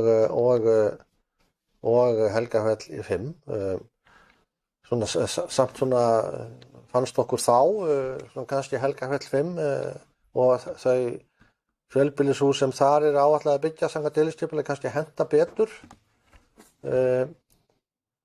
fyrir uppbyggingu sem þessa en vorum þó ekki að útiloka neitt í þeim efnum. En það er svo sem hvorki mín hans að ákveða það er til að bæjarráð og bæjarstjórnar að taka slíkar ákvarðanir. En auðvitað undir býr þá bæjarstjóri og embættismenn og eftir atvikum aðrir mál til ákvarðanatöku. Þannig að það sem við sammæltumst að Bjarg íbúðafélag myndi sækja til húsnæðis- og mannvirkjastofnunar að setja umsókn stofnlán fyrir íbúðum alltaf 26. Það eftir að koma í ljós hversu margar þarf verða. Það verður svona svolítið eftir hvað við viljum setja niður fótinn í þessu. En svona, hann ráðlaði okkur að sækja frekar fleiri en færri. Við getum alltaf fækkað þeim en ekki fjölgað þeim. Þannig að það væri betra að gera þetta og þetta verið þá gert með fyrirvarum samþykkt Mosfellsbæjar eða bæjarráðs og bæjarstjórnar.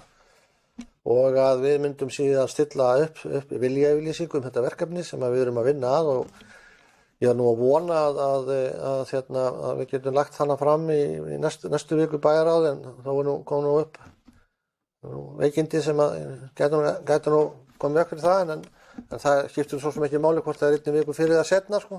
En málið sem sagt í undirbúningi og á þeim grunni að það Bæjarstjóra var falið þetta á sínum tíma sem og að þetta er einnig í málefna samningi meirihluta 10 á aflista að stuðla að uppbyggingu og íbúðum með óhagnaðardrifnum félögum sem að þetta er. Þannig að þess vegna hefur þetta nú verið í þessum undirbúningi og það er bara ánægilegt að finna það er þá greinilega stuðningur sem það virðist vera og maður fann það í bæjarráðinu að áhuga á því að þetta verkefni getur orðið að veruleika og ég er alveg viss það verður það og við náum góðri lendingum með það hvort sem það verður í Hamraborgarsvæði eða Helgafellssvæði eða báðum svæðum. Það er bara við þurfum að finna út af því. Það tekur næstu til náms Ólafur Ingi Óskarsson bæjarfulltrúi. Þetta sama mál, gerðu svo vel Ólafur Ingi. Annað mál á dagskrá bæjarráðs. Forseti bæjarfulltrúar, ég ætla nú bara að byrja að hrósa bæjarstjóra hérna fyrir gott og greinargott yfirlit yfir stöðu málsins. Þetta er bara mjög fínt og ég vil líka fagna bara því að ég heyri þá og finn það á málflutningi hans að það er einlægur stuðningur við þetta verkefni og ég bara, það gleður mig, sama hvaðan gott kemur. Ég glemdi þetta einu, að við vorum svona aðeins að ræða staðsetningu, það var sko, það lítur kannski að hentugleika og bæjarstjóri nefndi hér mögulega Helgafellssvæðið 5. áfanga og svo Hamraborgarsvæðið að mér finnst einhvern veginn svo hugmynd hvað Hamraborgarsvæðið geti hentað betur. Nú ætlum ég ekkert að fara að taka þennan ákvarðanir eða leggja eitthvað fast til, bara þetta var mín tilfinning þegar ég sá þetta skipulag. Fyrsta lagi það er stutt í góðar almenningssamgöngur, það liggur vel við því, það er stutt í alla verslun og þjónustu. Það er síðan konseptið sem að Bjarg leggja upp með, það vill sem sagt svona bíllausan lífstíl svolítið, mikill kostnaður, hvað þá fyrir lágtekjufólk. Og þar af leiðandi finnst mér Hamraborgarsvæðið, það fannst mér á þetta. Það var bara, þú veist, akkurat þetta. En síðan auðvitað það náttúrulega þeirra stjórnenda hjá Bjarg íbúðafélagi bara að meta það hvort að það telur þetta vera gott. En enn og aftur bara fagna þessum áhuga sem er hjá meirihluta bæjarstjórnar. Takk fyrir. Já, forseti hefur nú sjálfan sig mældarskrá og ræða þetta mál sem er númer 2. Fyrsta lagi, það er hér 2 bæjarfulltrúar tekið til máls og ég get bara tekið algjörlega undir það sem þeir segja. Bæjarstjórn búin að fara yfir þann feril sem að málið hefur verið sett í og er í gangi núna, þessar viðræður sem að hafa verið, og síðan hefur bæjarfulltrúi Ólafur Ingi rakið málið svolítið, tegist aftur jafnvel á síðustu öld þegar það var svolítið annað landslag, það var þessu tekið af málum, en þetta er farið í allt annað farveg núna eins og við þekkjum, og útlitið eins og hann rakti á hann bara alls ekki nógu gott, við þekkjum það bara mjög vel, skortur og íbúðum, hátt leiguverð. Íslendingar hafa við ekki náð svona allavega síðustu áratugi sko þessu módeli sem að bæjarfulltrúi Ólafur Ingi var að rekja þetta áðan, ekki allavega núna í dag. Sumum borgum er bara ákveðið leiguþak, það þekkist ekki hér, og þetta er, eins og allir vita hér, að er bara mjög slæm staða, og nú er þjónustuna þar aftur af stað með auknum þunga væntanlega, og það tekur sitt leigurými væntanlega, ef við von á, en við skulum sjá hvað setur. Allavega finnst það mjög mikilvægt að þessar viðræður eru komnar á stað, hvað kemur út úr þeim nákvæmlega, við vitum ekki nákvæmlega, en eins og þá er ekki því til fyrirstöðu að þetta verði leitt til lykta, en það er ekki alveg komið endastöðu, og eins og bæjarstjóri talaði hér áðan, þá verður þetta kynnt fljótlega í bæjarráði, og vonandi var það bara góða fréttir fyrir alla. Já, það eru 2 bæjarfulltrúar, það er hérna Stjörn Óskar Sigurðsson sem var komin til norðið áðan og eins og ekki vonum orðið, og síðan bæjarfulltrúi Valþór Birgisson. Við ræðum annað mál, það er að segja málum við Forseti. Já, það er gott að blessa ef hægt að byggja húsnæði fyrir almenning og sem þörf á. En hér hefur og hingað til í umræðinu hefur verið mikið rætt óhagnaðardrifin leigufélög. Það var fjallað hérna að hálfu fulltrúa Samfylkingarinnar að það hafi ákveðnir flokkar lagt niður verkefnabústaðakerfið sem að virðist hafið göngu sína fyrir margt löngu, bara öðrum eða 3. áratug síðustu aldar. Og þá má nefna Héðinn Valdimarsson í því samhengi og verkalýðshreyfinguna. En þegar verkamannabústaði var tekið ákvörðun að taka það og breyta því, það voru margir fastir í leigu eða svona kaupleigukerfi og gátu ekki losað eigið fé sitt í þeim. Þess vegna var hleypt af stað möguleika fyrir fólk að selja þetta. Það voru takmörk sett það, og þeir sem höfðu borgað skilmerkilega af þessum kauplegu íbúðum gátu ekki losað eigið fé út af takmörkum. Og lágum hver sem vill hvort að það hafi verið sanngjarnt eða ekki. Ég taldi það og tel það mjög sanngjarnt. Fólk getur losað þetta eigið fé. Breiðholtssamningarnir voru kringu 65, 10 árum seinna var þetta hverfið nánast uppbyggt, og nú erum við með svokallað óhagnaðardrifið leigukerfi sem á að koma einhvern veginn í staðinn. Og það er verkalýðshreyfingin sem kemur fram með það. En mér finnst þetta algjört öfugmæli að tala óhagnaðardrifin leigufélög. Það er ekkert slíkt til. Þetta er markaðstengt fyrirbæri. Það er alltaf þörf á einhverju arðsemi út úr hverjum einasta rekstri, út úr hverjum einustu fasteign. Þarna tel ég að það sé líka mjög mikilvægt að úr verði ekki einhvers konar erfiðleika samfélög þar sem að fólk losni ekki úr fátækra gildru. Við erum markað þar sem að fólk getur sparað, og við erum með möguleika á því að hjálpa þeim sem að vinna með eiga sín með margvíslegum hætti, meðal annars húsaleigubótum. Við erum með kerfi sem kallast vaxtabótakerfi sem gerir ekki annað en að halda vöxtum uppi með niðurgreiðslu vaxta og svo framvegis má telja. Þannig að þegar þetta var svo kallað eins og menn segja á vinstri kantinum að hafa verið lagt niður verkamannabústaðakerfið, þá var það gert fyrir tekjulægsta fólkið sem þurfti að losa eigið fé. Valdimar Finnbjörnsson, hvað er það spyrðið? Nú, hefur verið málið, gjör svo vel. Takk fyrir það, herra forseti. Ég vil nú byrja á því að fagna því að það séu viðræður við Bjarg leigufélag, íbúðafélag hérna uppbyggingu á íbúðum fyrir tekjulága. Eins og hefur komið hérna fram að þá er það að ræða að niðurgreiða byggingar á íbúðum sem síðan eru skilyrt að þeir sem að fara þar inn og leigja séu tekjulægra fólk og það er mjög þarft. Það hefur líka verið talað hérna önnur kerfi sem er notuð til þess að styðja tekjulága eins og húsnæðisbætur sem er líka gott og mjög áríðandi að það haldist líka. Það hefur líka verið rætt svolítið víðar byggingamarkaðinn og ástand á honum hérna undir þessu máli. Þannig ég ætla aðeins að leiða með það líka. Og það er talað ófremdar ástand sem að vissulega er og sem skapast af því að íbúðaverð hefur hækkað gríðarlega. Verð per leigðan fermetra líka hefur hækkað og það er kannski það sem skiptir máli. Og hérna í þessu samhengi, lausnin á því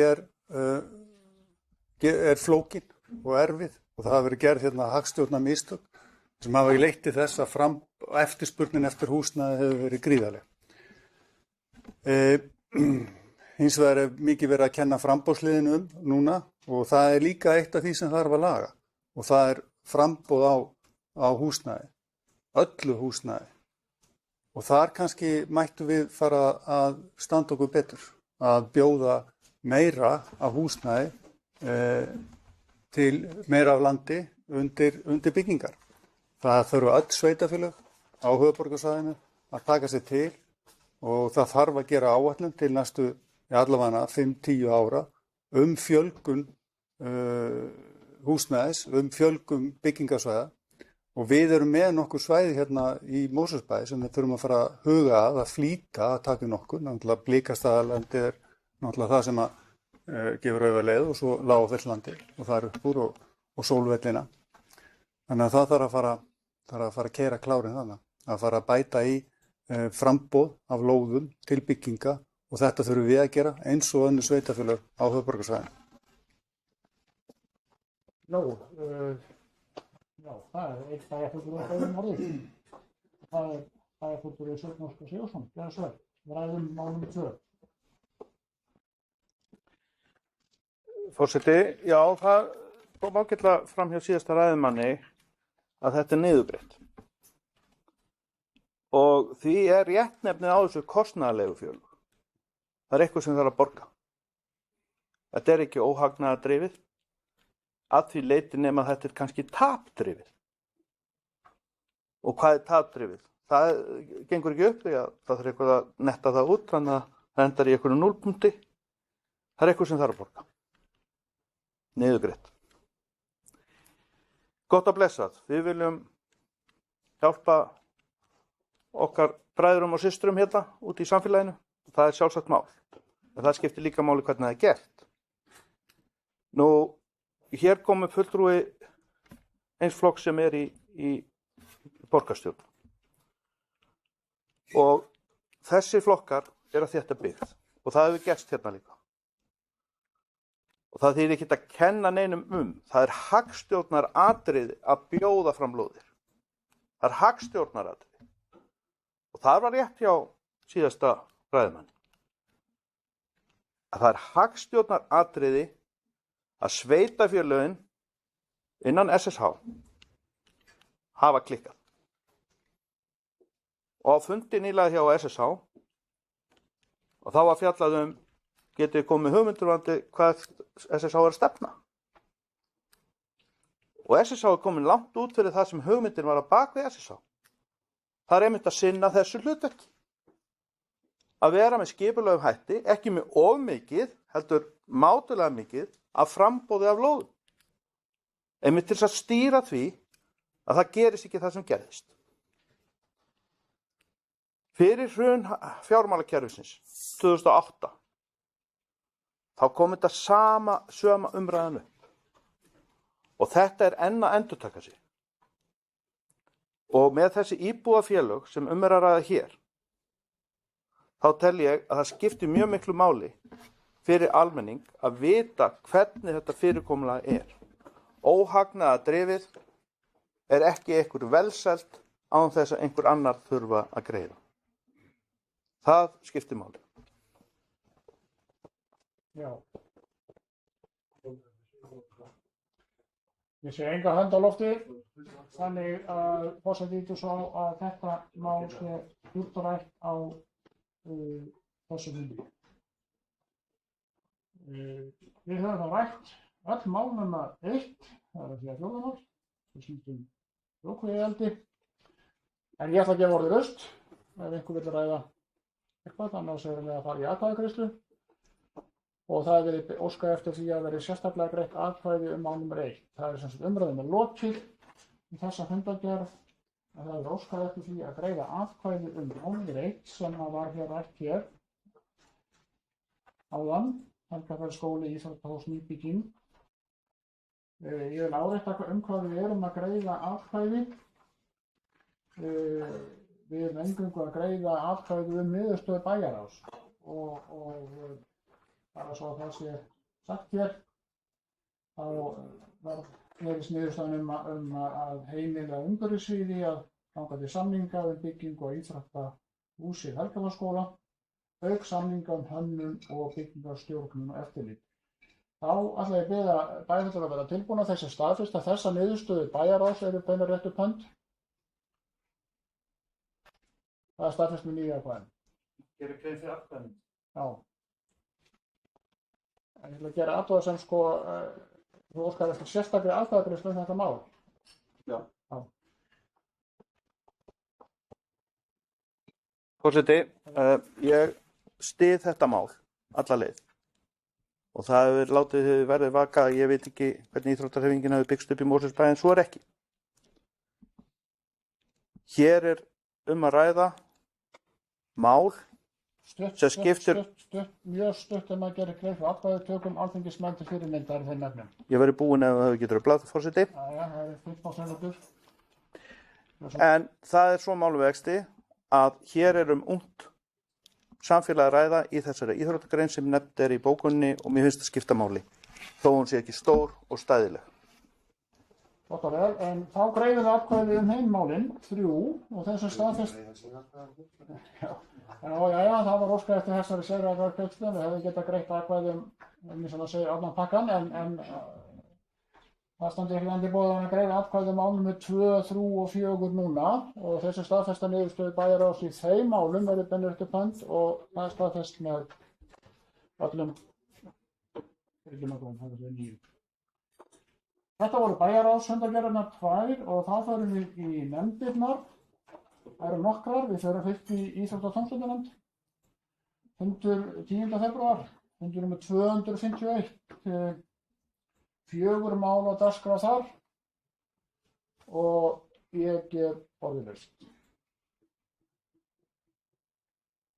Það er kveður sig engin ljós ennþá það, þannig að afsakið, það er bæjarfulltrúi Sveinn Óskar Sigurðsson sem... Nei, ég verður frá. Já. Enginn sem vil ræða eitthvað af þessum 4 málum, það verðist ekki vera og þá erum við tilbúin til atkvæðagreiðslu, þess sem staðfesta þessa fundargerð beinir eftir pönd, 9 hendur á lofti þar og úr íþróttum og tómstundunum förum við til ungmennaráðs, fundur nr. 61, hann var haldinn 14. febrúar þessi fundur og þar voru 3 mál á dagskrá. Forseti gefur orðið laust. Og þar hefur bæjarfulltrúi Sveinn Óskar Sigurðsson beðið orðið. Gjörðu svo vel, Sveinn Óskar. Forseti, lið 2, 4.2, úrgangsflokkun. sem var send til ungmennaráðs. Ungmenni á mínu heimili spurðu mig í dag, við verðum, hvar á ég að flokka plastið? Ég segi, herðu, settu það þarna með hinu ruslinu, þetta fer alltaf í gráutunna. Ok, og hún sagði, nei, þetta verður að flokkast alveg sér, fárum þetta sér, jú, það er alveg rétt hjá þér. En þetta fer allt í sama hauginn, sagði ég, á endan. Og ég segi, erum við að upplýsa ungmennin rétt raunverulega hvað er að gerast í sorpu og hvernig flokkunin endar svo að lokum. Ég vil segja það að sko, auðvitað vildi ég geta flokka meira, ég þarf að bæta við tunnu, þetta er á leiðinni, ungarflokkunin hefur tekið sinn tíma, bara einfallega spurningin, auðvitað á maður að flokka þetta kannski léttan poka sér í gráutunnuna, en mér finnst í raun að við erum ekki að segja ungmennum alla söguna. Og þess vegna segi ég að ég vildi koma upp undir þessu, þó við séum kynna þeim þetta ágæta mál sem er framöndan, að þá heyrist mér að í raun og veru þarf maður að upplýsa ungmennin meira það, sérstaklega þau sem ungu sem er að ganga til kosninga núna, hvernig hefur gengið síðasta kjörtímabilið í þessum úrgangsflokkun og hvernig í raun og veru þetta er ekki að gerast eins og þau halda að það að gerast. Já, það er ekki að orðu hérna, þá ætla ég að bara lesa hérna niðurstöðu, bara svo það sé sagt hér, niðurstöða fundarins í þessu máli, af því það barst hérna að tala áðan. Niðurstöða var þessi, á fundinn mætti Tómas Gíslason, umhverfisstjóri og kynnti verkefnið, ungmennaráð þakkar góða kynningu og fagnar enn frekari flokkun í sveitarfélaginu. En Haraldur Sverrisson, þú hefur beðið orðið og ég ætla að gefa það undir máli númer 2. Já, forseti, bara í ljósi þessar orða, sko, mjög gott að segja ungmennu söguna, en til þess að geta sagt ungmennu söguna þá þarf bara að kunna hana. Það er mjög mikilvægt. Þú segir ekki ungmennu sögu eða neinum sem þú kannt ekki. Og þessi saga er reyndar þannig að plastinu er safnað sérstaklega í sérstaka poka, sett í gráu tunnuna og síðan er það flokkað frá á flokkunarstöðum sorpu. Það sem að þarf hins vegar að segja ungmennunum og það sem við erum að fara út í, það er það að gera betur í þessum efnum. Heimilin hafa hingað til ekki verið að flokka allt plast frá og ekki nægilega miklu mæli. Ef að það væri allt sem hann gert, þá væri þetta allt sem hann í betra horfi. Og þess vegna eru sveitarfélögin að fara í samræmda úrgangsflokkun sem er mjög mikilvægt og til þess að ná betri árangri í þessu. En það er röng sögustýring ef að ungmennunum í bænum eða á höfuðborgarsvæðinu sagt að það plast sem er flokkað frá og sett í sérstaka poka og í gráutunnuna sé ekki flokkun á plasti. Það er einmitt það. Það fer síðan í sérstaka meðferð og fer ekki og er ekki urðað og fer ekki í gæðir. Það er fyrir hérna óskarleiðina árið aftur. Hversu vel? Þetta er svo sem mál nummer 2 hjá ungmennaráði. Forseti, sko, ég sagði nákvæmlega þetta. Það þarf að setja plastið sér í poka, í gráutunnuna og það á það að fara í gegnum þennan blessaða kára sem blæsir svo frá. En þetta er allur gangur á þessu samt sem áður. Og við tölum bara um moltuna. Það var líka umræðið um moltuna. Hvert er þetta? Moltan er ónótæf. Hún er notuð til að hylja rusli sem þegar er verið að fylla á Álfsnesi. Þannig að ég segi bara kosningarnar snúast umhverfis- og loftslagsmál og árangur þeirra sem hafa sinnt þessu starfi að koma þessu í betra stand á þessu kjörtímabili. Það er það sem ég er að ræða. Og sjálfsagt tekur þetta tíma sinn, en það er ekki búið að nást góður árangur og það vita það allir, þetta er búin að vera í umræðinni. Og ég vildi bara árétta þetta, að ungmenni fá að vita betur einmitt raunveruleikann sem á sér stað. Og ég held að krakkar séu meðvitaðir, en það er mikilvægt kannski að segja þeim bara með því að fara með þau upp í Álfsnes, fara með að sjá hvernig ferlarnir eru, og sérstaklega þetta ungmennaráð. Það verður mjög gott ef að þau getur fengið svona bara boð frá Sorpu að sjá hvað er í gangi, þannig að þau sjá þetta bara eins og það er að gerast og hugsanlega komið með ábendingar það sem betur má fara. Bæjarfulltrúi Kolbrún Þorsteinsdóttir, þú beðið orðið. málum 2. Fyrsta titilinn hérna með gengur í ræðustofinn, samræming úrgangsflokkunar og höfuðborgarsvæðinu, handstrik sóknaráætlun. Já, takk fyrir það, forseti. Þetta er hérna mitt þetta mál. Ég fagnaði sérstaklega að þessu máli hafi verið vísað til ungmennaráðs.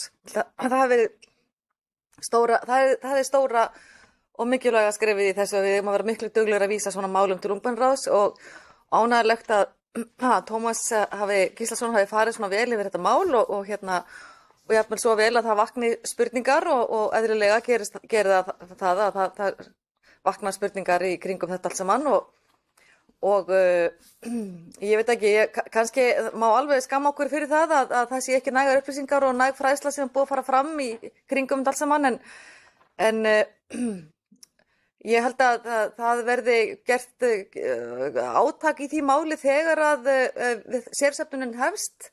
Sorpa er í startholunum, það má allavega fara með þá sögu heim núna. Sorpa er í startholunum með það að fara að dæla út fræðsluefni og í gegnum sveitarfélögin og sveitarfélögin áfram út til sinna íbúa.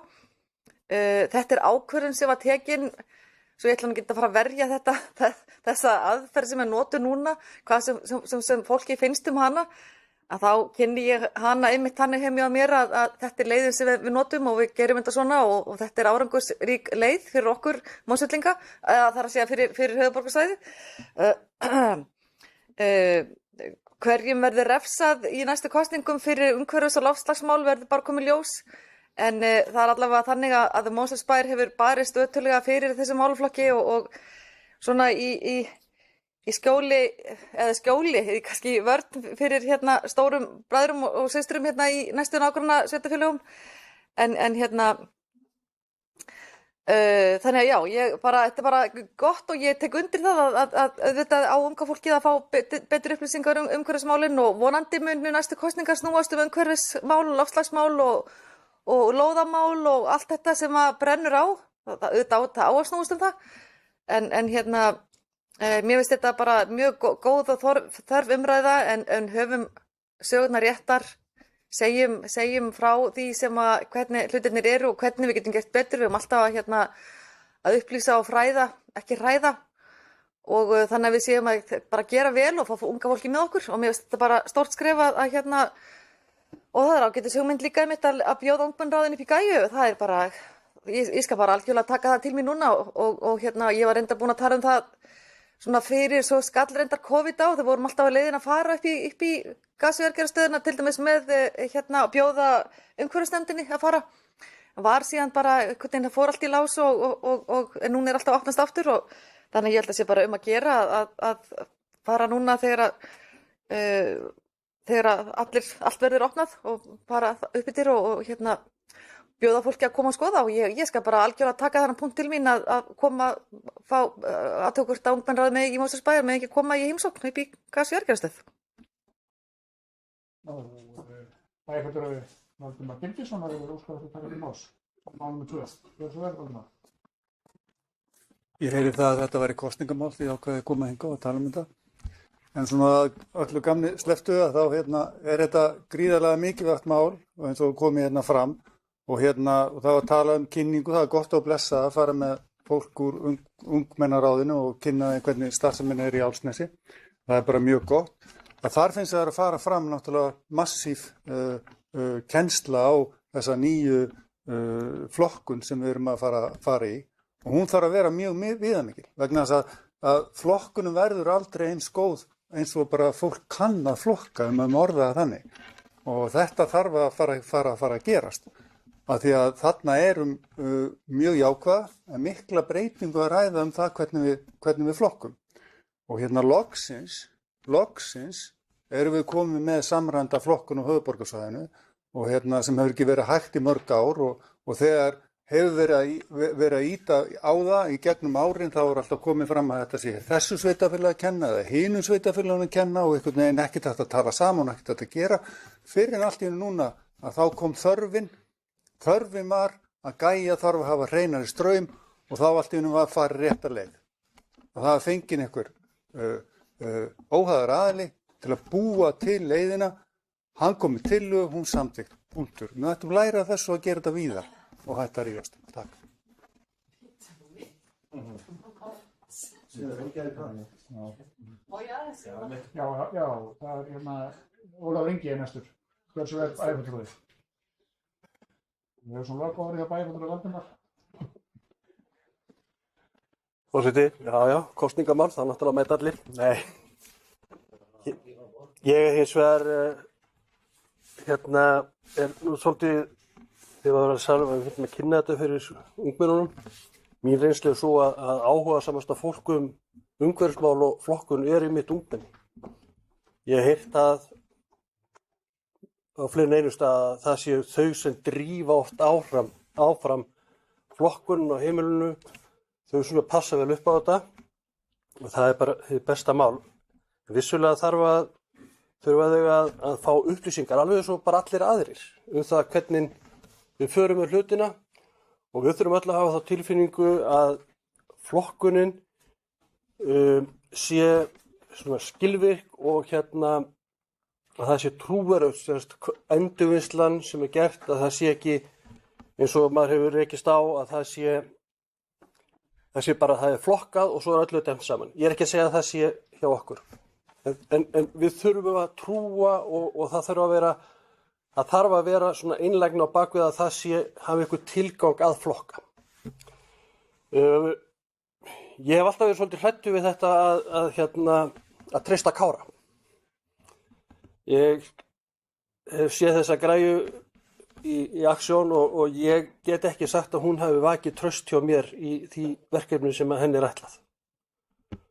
Og ég reyndi að býð svo vel að í næsta nágrennum við mig eru svona grendargámar. Það sem hægt er að flokka gler og plast. Og svo náttúrulega erum við með pappatunnuna, þessa bláu. Mér hefði fundist, og ég hef lengi verið talsmaður þess að grendargámar mættu vera víðar. Og þeir þurfa að vera í svona þægilegu göngufæri við flest heimili. Og við þurfum að geta flokkað meira heldur bara plast og gler og pappa. Við þurfum að geta farið við, það eru rafluð, það er alls konar efni og dóttir sem við freistust kannski til þess að setja bara í ruslið af því að það er svo erfitt að losa sig við það og flokka það rétt. En varðandi þessa samræmdu flokkun, þá fagna ég því að það er að vera að fara í það. Þetta er löngu tímabært verkefni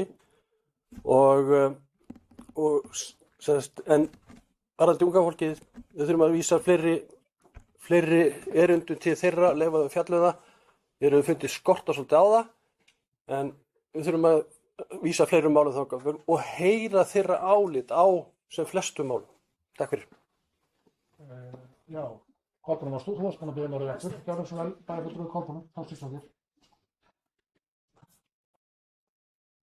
Já, takk forseti. Að því að maður á alltaf að segja ungmennum sannar sögur, þá er það bara þannig að svo allir viti ef einhvert ungmenni skyldi nú vera að hlusta, að þá stóð nú ekki á Mosfellsbæ varðandi flokkun og sérsöfnun og allt þetta. Við vorum í hópi sveitarfélaga sem biðum átekta eftir að 2 stærstu sveitarfélögin, Kópavogur og Reykjavík, ákváðu sig og hvernig við vildu hafa þetta. Þannig að það var nákvæmlega þannig að það var pólitíkin sem var að vasast í þessum málum. Það var ekki fyrir en síðan við fengum mjög svona röggsaman og góðan framkvæmdastjóra Sorpu sem var tekin ákvörðun þetta og svolítið höggvað á hnútinn. Og það var ekkert vegna þess að það þurfti að fara að sérsafna í gæju. Þetta verkefni lá alltaf í loftinu að fara að samræma söfnunina, myndi ég, ekki sérsöfnunina og lífrænina, heldur samræma söfnunina á úrgangi frá heimilum. Þannig að ég held að öll hinn sveitarfélögin biðu átekta eftir að 2 stærstu ákveða sig og þeirra var bara valdið og ákvörðurinn.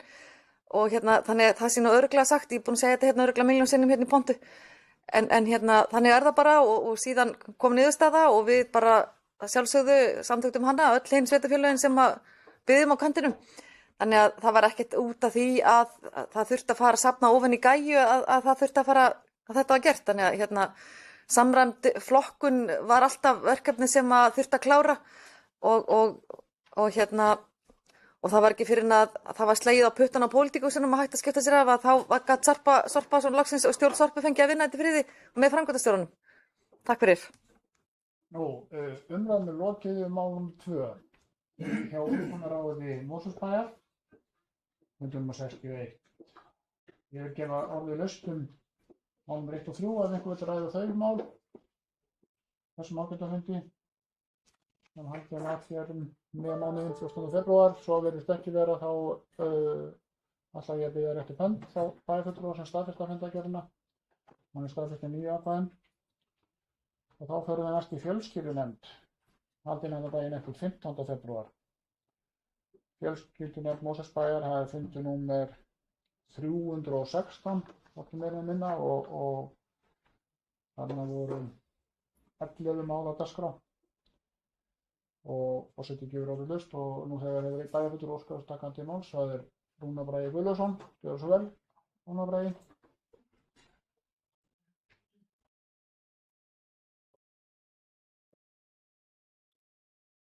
Forseti, bæjarfulltrúar, ég kem hér upp undir máli nr. 1. Ég ætla seint að hætta að koma upp undir þessu máli.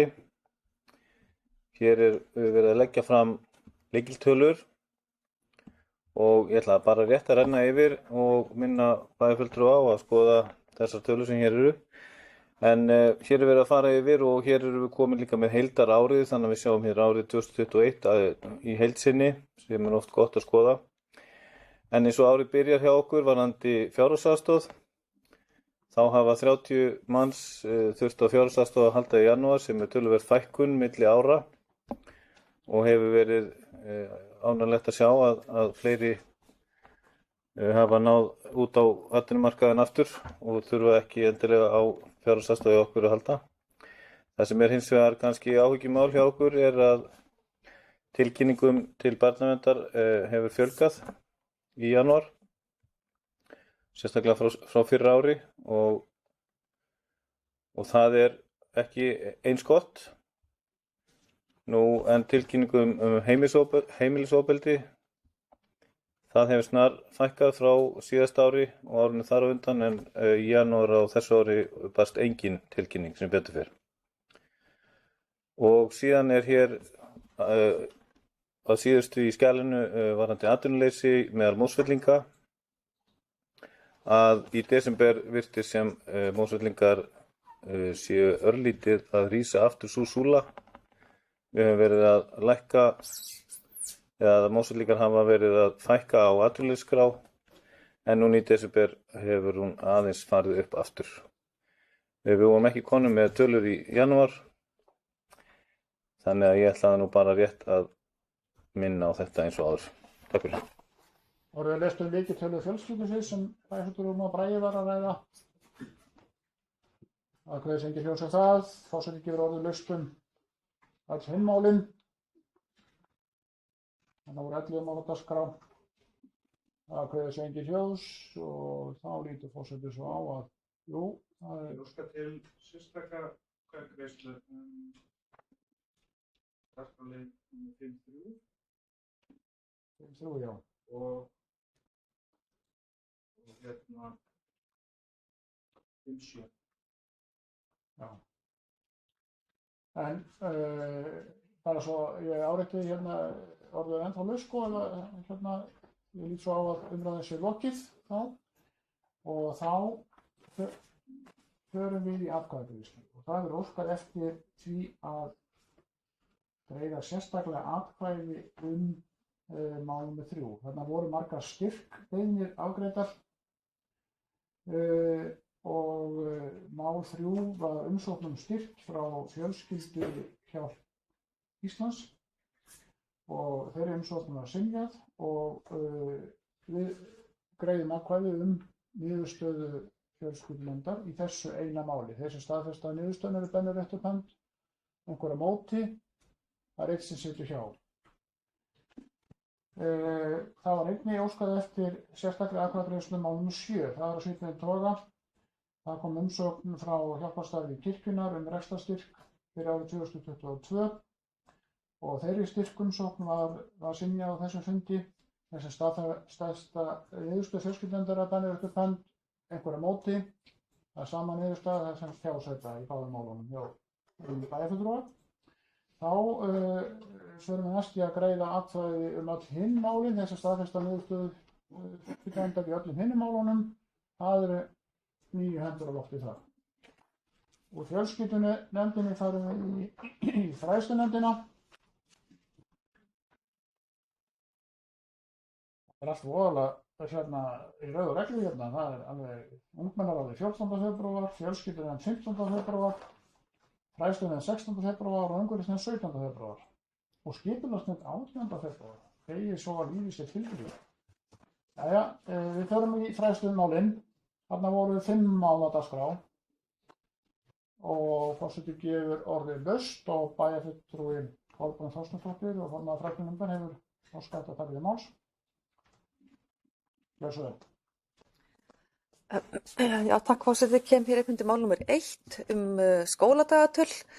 En sem sagt skóladagatöl allra skóla eru lögð fyrir til samþykktar eða staðfestingar fræðslunefndar fyrir ár hvert og það er nú yfirleitt ekki miklar breytingar á þessum dagatölum á milli ára en aðalega svona bara að vera að setja inn varðandi vetrarleyfin og svona þetta er þannig ýmsir póstar svona sem að þurfa að vera í lagi og okkur hefur blessunlega tekist að samræma þetta á milli skóla og jafnvel eins og þarna kemur fram eru sko eins og Helgafellsskóli með 3 skóladagatöl og hérna þannig þetta er svolítið flókið eins og Helgafellsskóli er byggður upp eða er rekinn og mikilvægt að samræma þessi dagatöl og þessa starfsdaga sem þarna eru settur undir og það kom óskum breytingu frá leikskólanum að bæta við einum starfsdegi til viðbótar þar sem að skóla það eru sem sagt 4 dagar hjá leikskólanum en 5 dagar hjá grunnskólanum og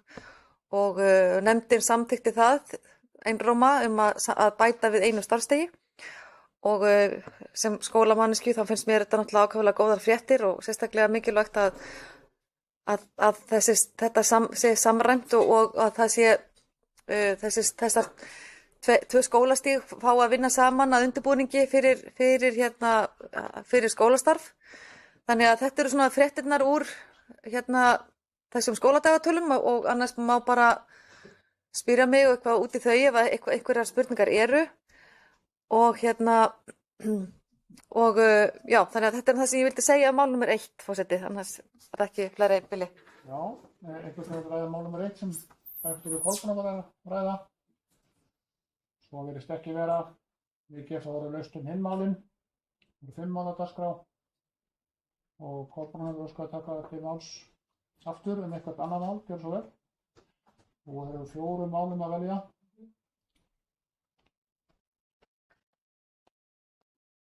Já, takk forseti. Það er mál númer 2 varðandi Klörusjóð. Ég vildi bara tilkynna bæjarstjórn það hér í pontu og þeim sem er að hlusta á okkur, þeim fjölmörgu, að sem sagt þema fyrir Klörusjóð, af því að mér finnst svona Klörusjóður ákveðlega mikilvægur og hvetjandi fyrir kennara að sækja styrk til góðra verkefna úr þessum sjóði.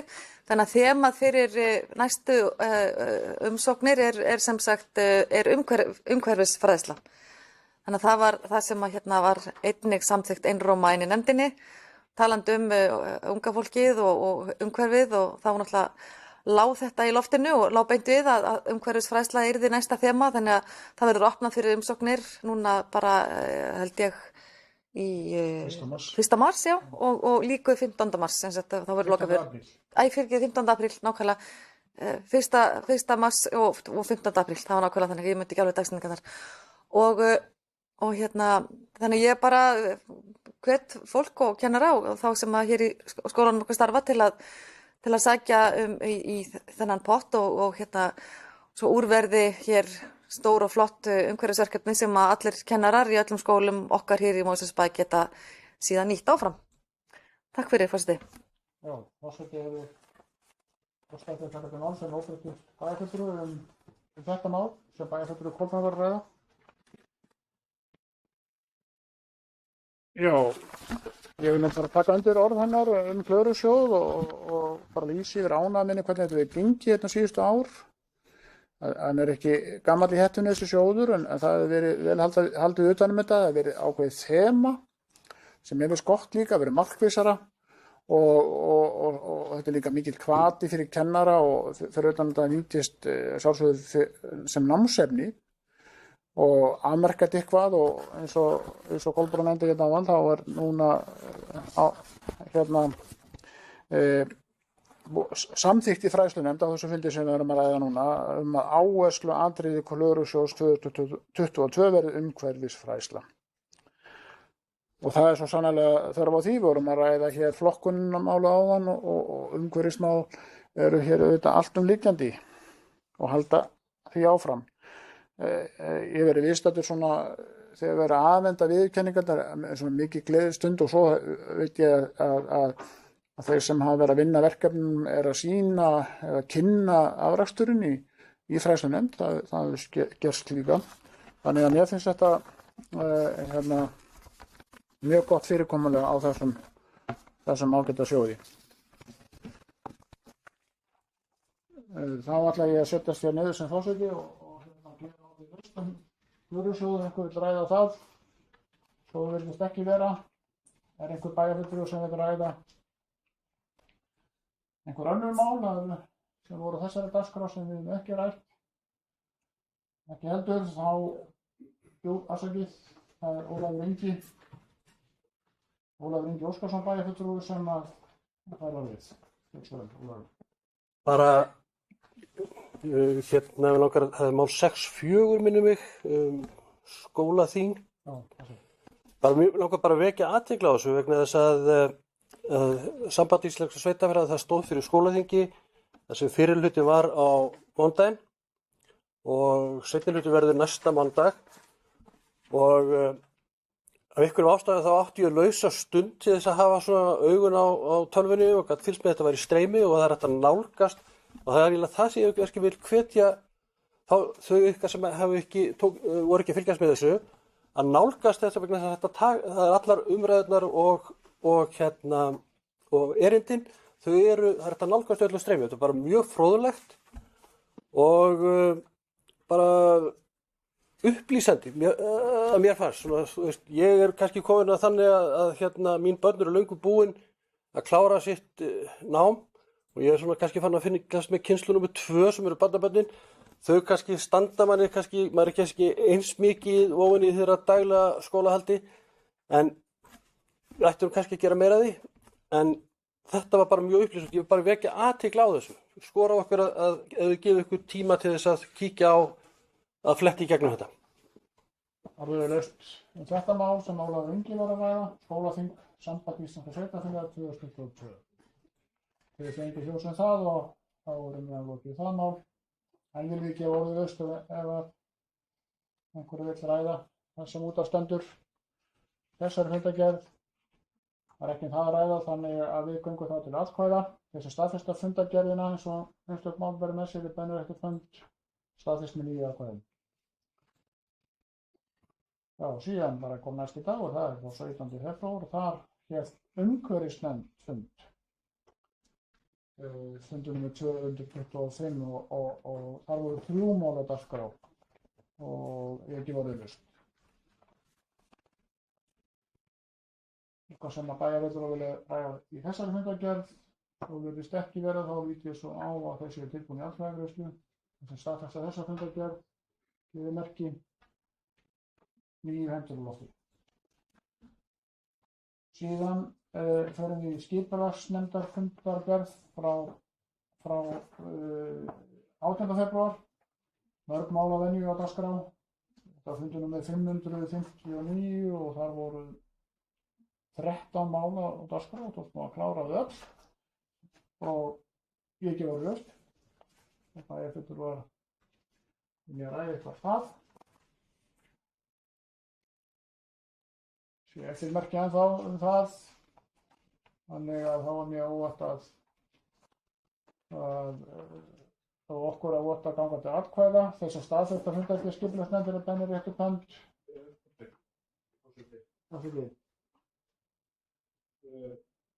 Það er 8-8. Ég hef sett ekki aftur. Já, hörðu, þá skulum við setja okkur aftur í atkvæðafellingar umræðan lokið. Það óskaði eftir því að greiða atkvæði mál nummer 8 fundargerð skipulagsnefndar sem við erum að ræða og það er Hamraborg deiliskipulag. Já, og niðurstaðan liggur hér fyrir fundargerð og skulum þá, ég er ekkert að lesa hana upp, en þá greiðum við eingöngu atkvæði þetta mál að því að við óskað eftir því Hamraborg deiliskipulag. Þeir sem staðfesta niðurstöðu skipulagsnefndar í þessu eina máli, það eru 8 hendur, eitthvað á móti, það er einn sem situr hjá. Þá förum við að greiða atkvæði öll hin málin á þessum fundi. Þeir sem staðfesta niðurstöðu skipulagsnefndar í öllum hinum málunum, nr. 8, það er atkvæðagreiðsla og fyrirgeðu, Margrét, hvað þú? Afsakið, ég bara var ekki með hérna í 8. Ég ætlaði að sitja hjá. Já. En ég er búin að gera þetta, það er bara þannig. Já. En við erum að greiða atkvæði mitt, bara svo að sé endurtekið þessi staðfesta í öllum hinum málunum, það er 9 hendur. Það er ágæti bæjarfulltrúar, við erum búin að fjalla og afgreiða hjá fundargerðir frá nefndum bæjarins. En þá förum við næst í mál nr. 10 sem er titilinn Þróunar og nýsköpunarviðurkenning Mosfellsbæjar 2021, stendur það ekki 2022, eða hvað?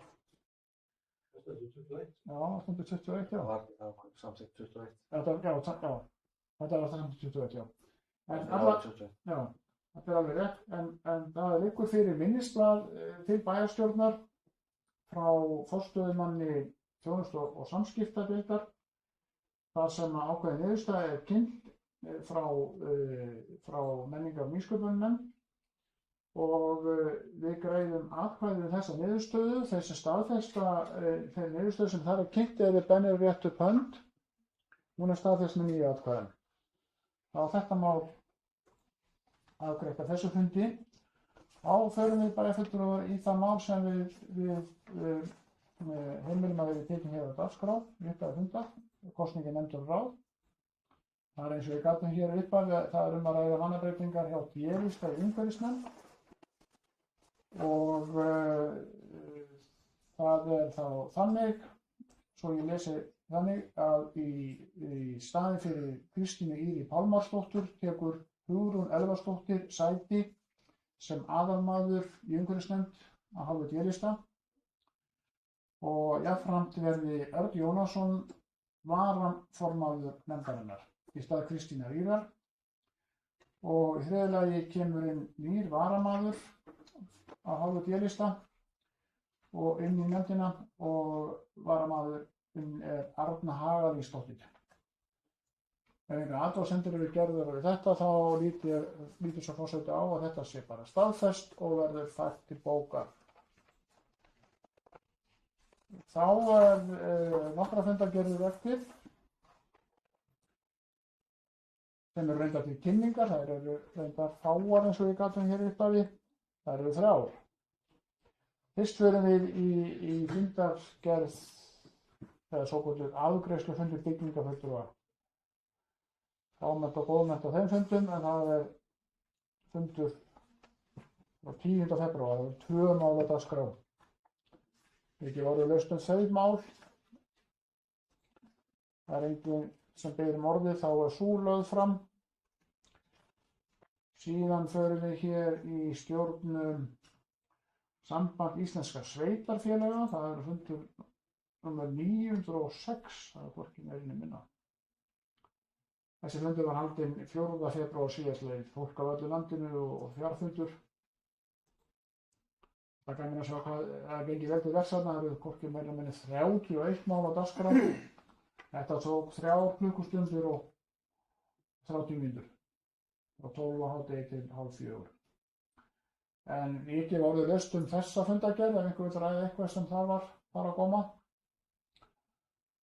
Svo virðist ekki vera. þá var sú fundargerð lögð fram. Þá kom það síðustu fundargerð þessa fundar. Það er fundargerð frá stjórn SSH, eins og við köllum það í daglegu tali, sem skammstöfun stendur fyrir Samtök sveitarfélaga á höfuðborgarsvæðinu, og það var haldinn fundur með 10 málum á dagskrá og ég voru laus. Og bæjarfulltrúi Sveinn Óskar Sigurðsson hefur beðið um orðið þessa fundargerð, eða eitthvað mál hvað. Forseti, ég kem hérna undir fundargerð Samtaka sveitarfélaga á höfuðborgarsvæðinu, 537. fundur stjórnar SSH, og ég sé að bæjarstjóri hérna hafi setið þennan dagskrárlið og fundinn. Ég er undir 4. dagskrárlið, almenningssamgöngur, endurskoðun samkomulags frá 7. maí 2012 til 2034.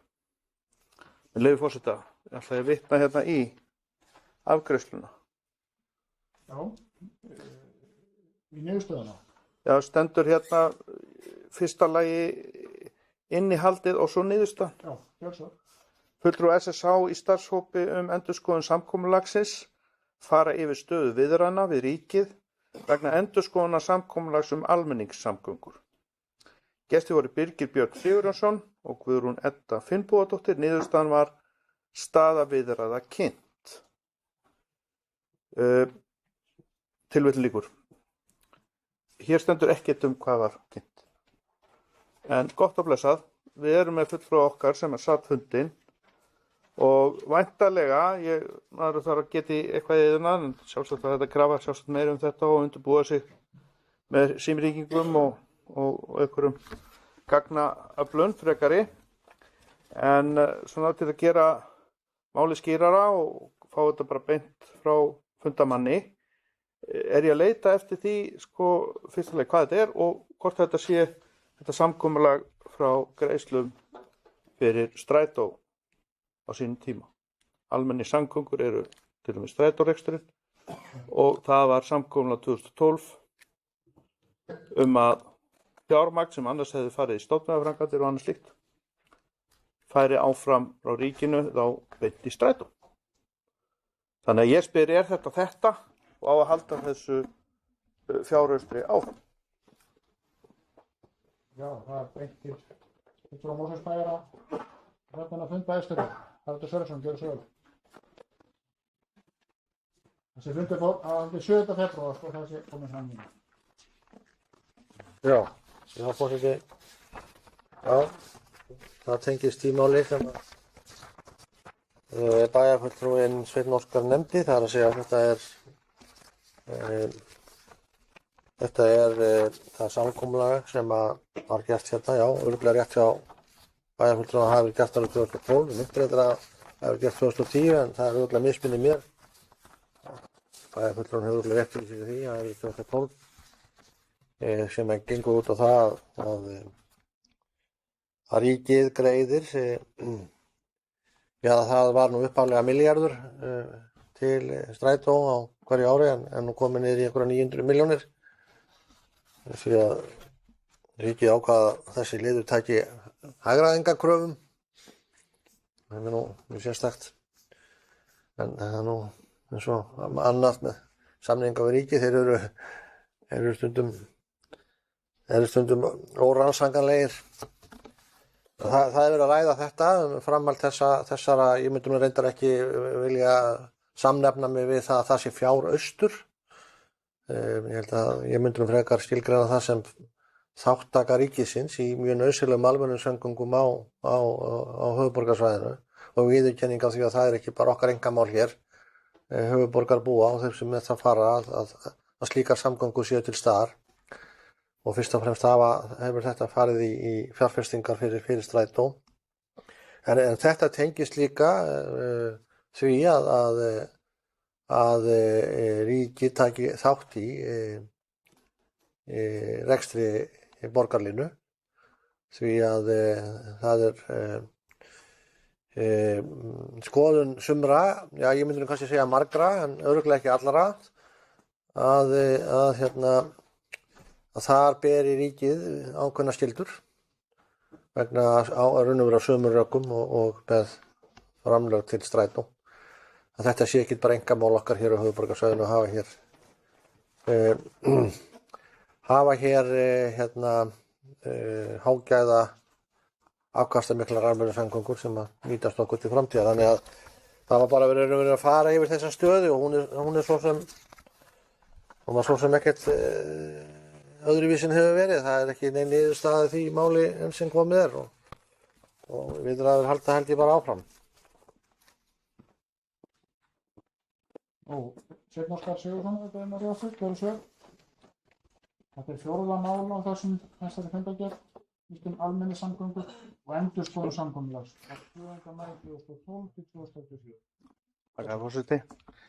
Já, ekki fjárhagstur. Mér sýnist nú það verður kvartað undan því að þetta verður gerð hagræðingakrafa á strætó. En það hefur ekki verið margir farþegar í strætó í COVID. En það sem að ég vil árétta að almenningssamgöngur eru mikilvægar. Það er alveg hárið. Það er spurning hvernig á að þróa þær. Í samkomulaginu milli ríkis og sveitarfélaga á höfuðborgarsvæðinu var að gera samningur tafagjöld inn í betri samgöngur. Og einhvern veginn átti að innheimta og láta þetta allt ganga upp. Þess vegna spyr ég, eru menn þá reiknaði með að annarkvort að halda áfram með 900 milljónirnar eða fara mikið umfram það? Kom það fram á fundinum? Það er bara eina sem ég er að spyrja er verið að tala talsvert hærri fjárhæðir á ári. Arnar Sverrisson, málsáttur, gjörðu vel. Forseti, já, eins og kom fram í svari mínu áðan, þá var verið að ræða þessar 900 milljónir og síðan framlög eða þáttöku ríkisins í borgarlínu rekstri. Þannig að það er verið að tala meiri fjármuni en 900 milljónir. Fleira ekki takk sem fyrir þetta mál. Þetta var nú reyndar síðasta fundargerðin þessum fundi. Hún er fullrædd og lögð fram. Hvað segir þú Sveinn Óskar bæjarfulltrúi? 7. Vilt þú ræða þann? Já, ég ætla að gefa tækifæri á því. Þannig máli hérna með að fengur í ræðstólinn Sundabraut, viðræður ríkisins og SSH. Það er svo vel. Það verður forseti. En nú aftur óska ég heimildar forseta til þess að vitna í efnið. Hér stendur undir 7. dagskrárlið þessa fundar hjá SSH fyrir Sundabraut. Fyrir liggur bréf Guðmundar Vals Guðmundssonar fyrir hönd Vegagerðarinnar dagsett 25. janúar 2022 þar sem afhent var skilagrein starfshóps dags 21. desember 2022 ásamt félagshagfræðilegu greiningu mati Mannvits og COVID dags 17. desember 2021 og kynningu dags 20. september 2021. Jón Kjartan Ágústsson, þá hnýtti við, hann er skipulagsstjóri höfuðborgarsvæðisins, var tilnefndur af hálfu SSH í starfshópinn. Ég held áfram með skilagrein á félagshagfræðilegri greiningu var verkefni starfshópsins formulega lokið og hann lagður niður sem slíkur. Einnig eru lagðar fram eldri skýrslu starfshóps dags janúar 2021 og júní 2019. Næst á dagskrá er að leita umhverfismats vegna fyrirhugaðra framkvæmda áður en frekari ákvarðanir verða teknar. Gestur verður Jón Kjartan Ágústsson, eins og ég nefndi áðan, skipulagsstjóri höfuðborgarsvæðisins og niðurstaða fundarins fyrirliggjandi skjöl verði send sveitarfélögunum til kynningar og þeim boðið upp á frekari kynningu og verkefnin sé þess óskar lagt fram til kynningar. Tilvitnun lýkur. Þetta er gott og blessað mál og í þessari greiningu kom fram gífurleg félagshagfræðilegur ávinningur. Sundabrautin er tvímælalaust mikilvægt og ég held að allir hér séu sammála því fyrir Mosfellsbæ. Og það sé mikilvægt að hún í raun og veru gangi fyrir í þessum samgöngubótum á höfuðborgarsvæðinu. Í ljósi þessa. En það sem ég árétta hér að þarna er tilgreint í niðurstöðunni, það verið boðið upp á frekari kynningu verkefnisins, að fyrirspurn mín er svo, megum við ekki reikna með að fá slíka kynningu hér og þá bæjarstjórn, eða mun bæjarstjóri sjá einhver annan vinkil á því? Þetta kynningu bæjarstjóri á þessu stóra mikla máli. Algjörlega gagnstætt mínum sjónarmiðum að þetta mál verið kynnt hérna í bæjarstjórn. Það kemur bara eiginlega ekki til greina. Nei, og við erum algjörlega grínast. Þetta er síðasta mál á dagskrá. Jú, það stóðu reyndar til að þetta er á dagskrá Bæjarráðs sem er á morgun, en þar sem að þar komu nú óvænt mál upp, þar sem utanaðkomandi aðilar þurfti að koma, þá var nú ákveðið að geyma það til næsta fundar, en málið verður á dagskrá í Bæjarráði eftir viku. Þar sé að þá var þessi skýrsla á dagskrá, það stendur til að senda hann út með þeirri dagskrá og hugmyndin var að allir bæjarfulltrúar gætu þá setið undir þeirri kynningu. Þannig var nú hugmyndin að kynna þetta, og það var nú líka held ég út af því að Jón Kjartan hann komst nú ekki á morgun, þannig að það var ágætt þá. Ég vona að hann komist þá í næstu viku til þess að fara yfir þetta mál, en það er sem sagt, nei, ok, þá þinn varamaður. En allavega, það er sem sagt á dagskrá, stendur til að þetta verður á dagskrá Bæjarráðs í næstu viku og þá farið þessi kynning fram. Það er kynning á Sundabrautar til rúmar viku í Bæjarráði. Nú þetta mál er nú fullrætt, nú enn gefa orðið laust. Þessar síðustu fundargerð sem við ræðum hér, hérna voru 10 mál á dagskrá og við sengi frekar hljós. Þannig umræðan er lokið og hún er lögð fram á atkvæðagreiðslu. Hún er eingöngu til kynningar. Þetta var nú síðasta mál á dagskrá þessa fundar. Það verður boðað til næstu fundar miðvikudaginn 9. mars næstkomandi klukkan 16:30. Þá voru kannski farið að vora, já, hver veit, 9. mars. Já, björnsinn. En allavega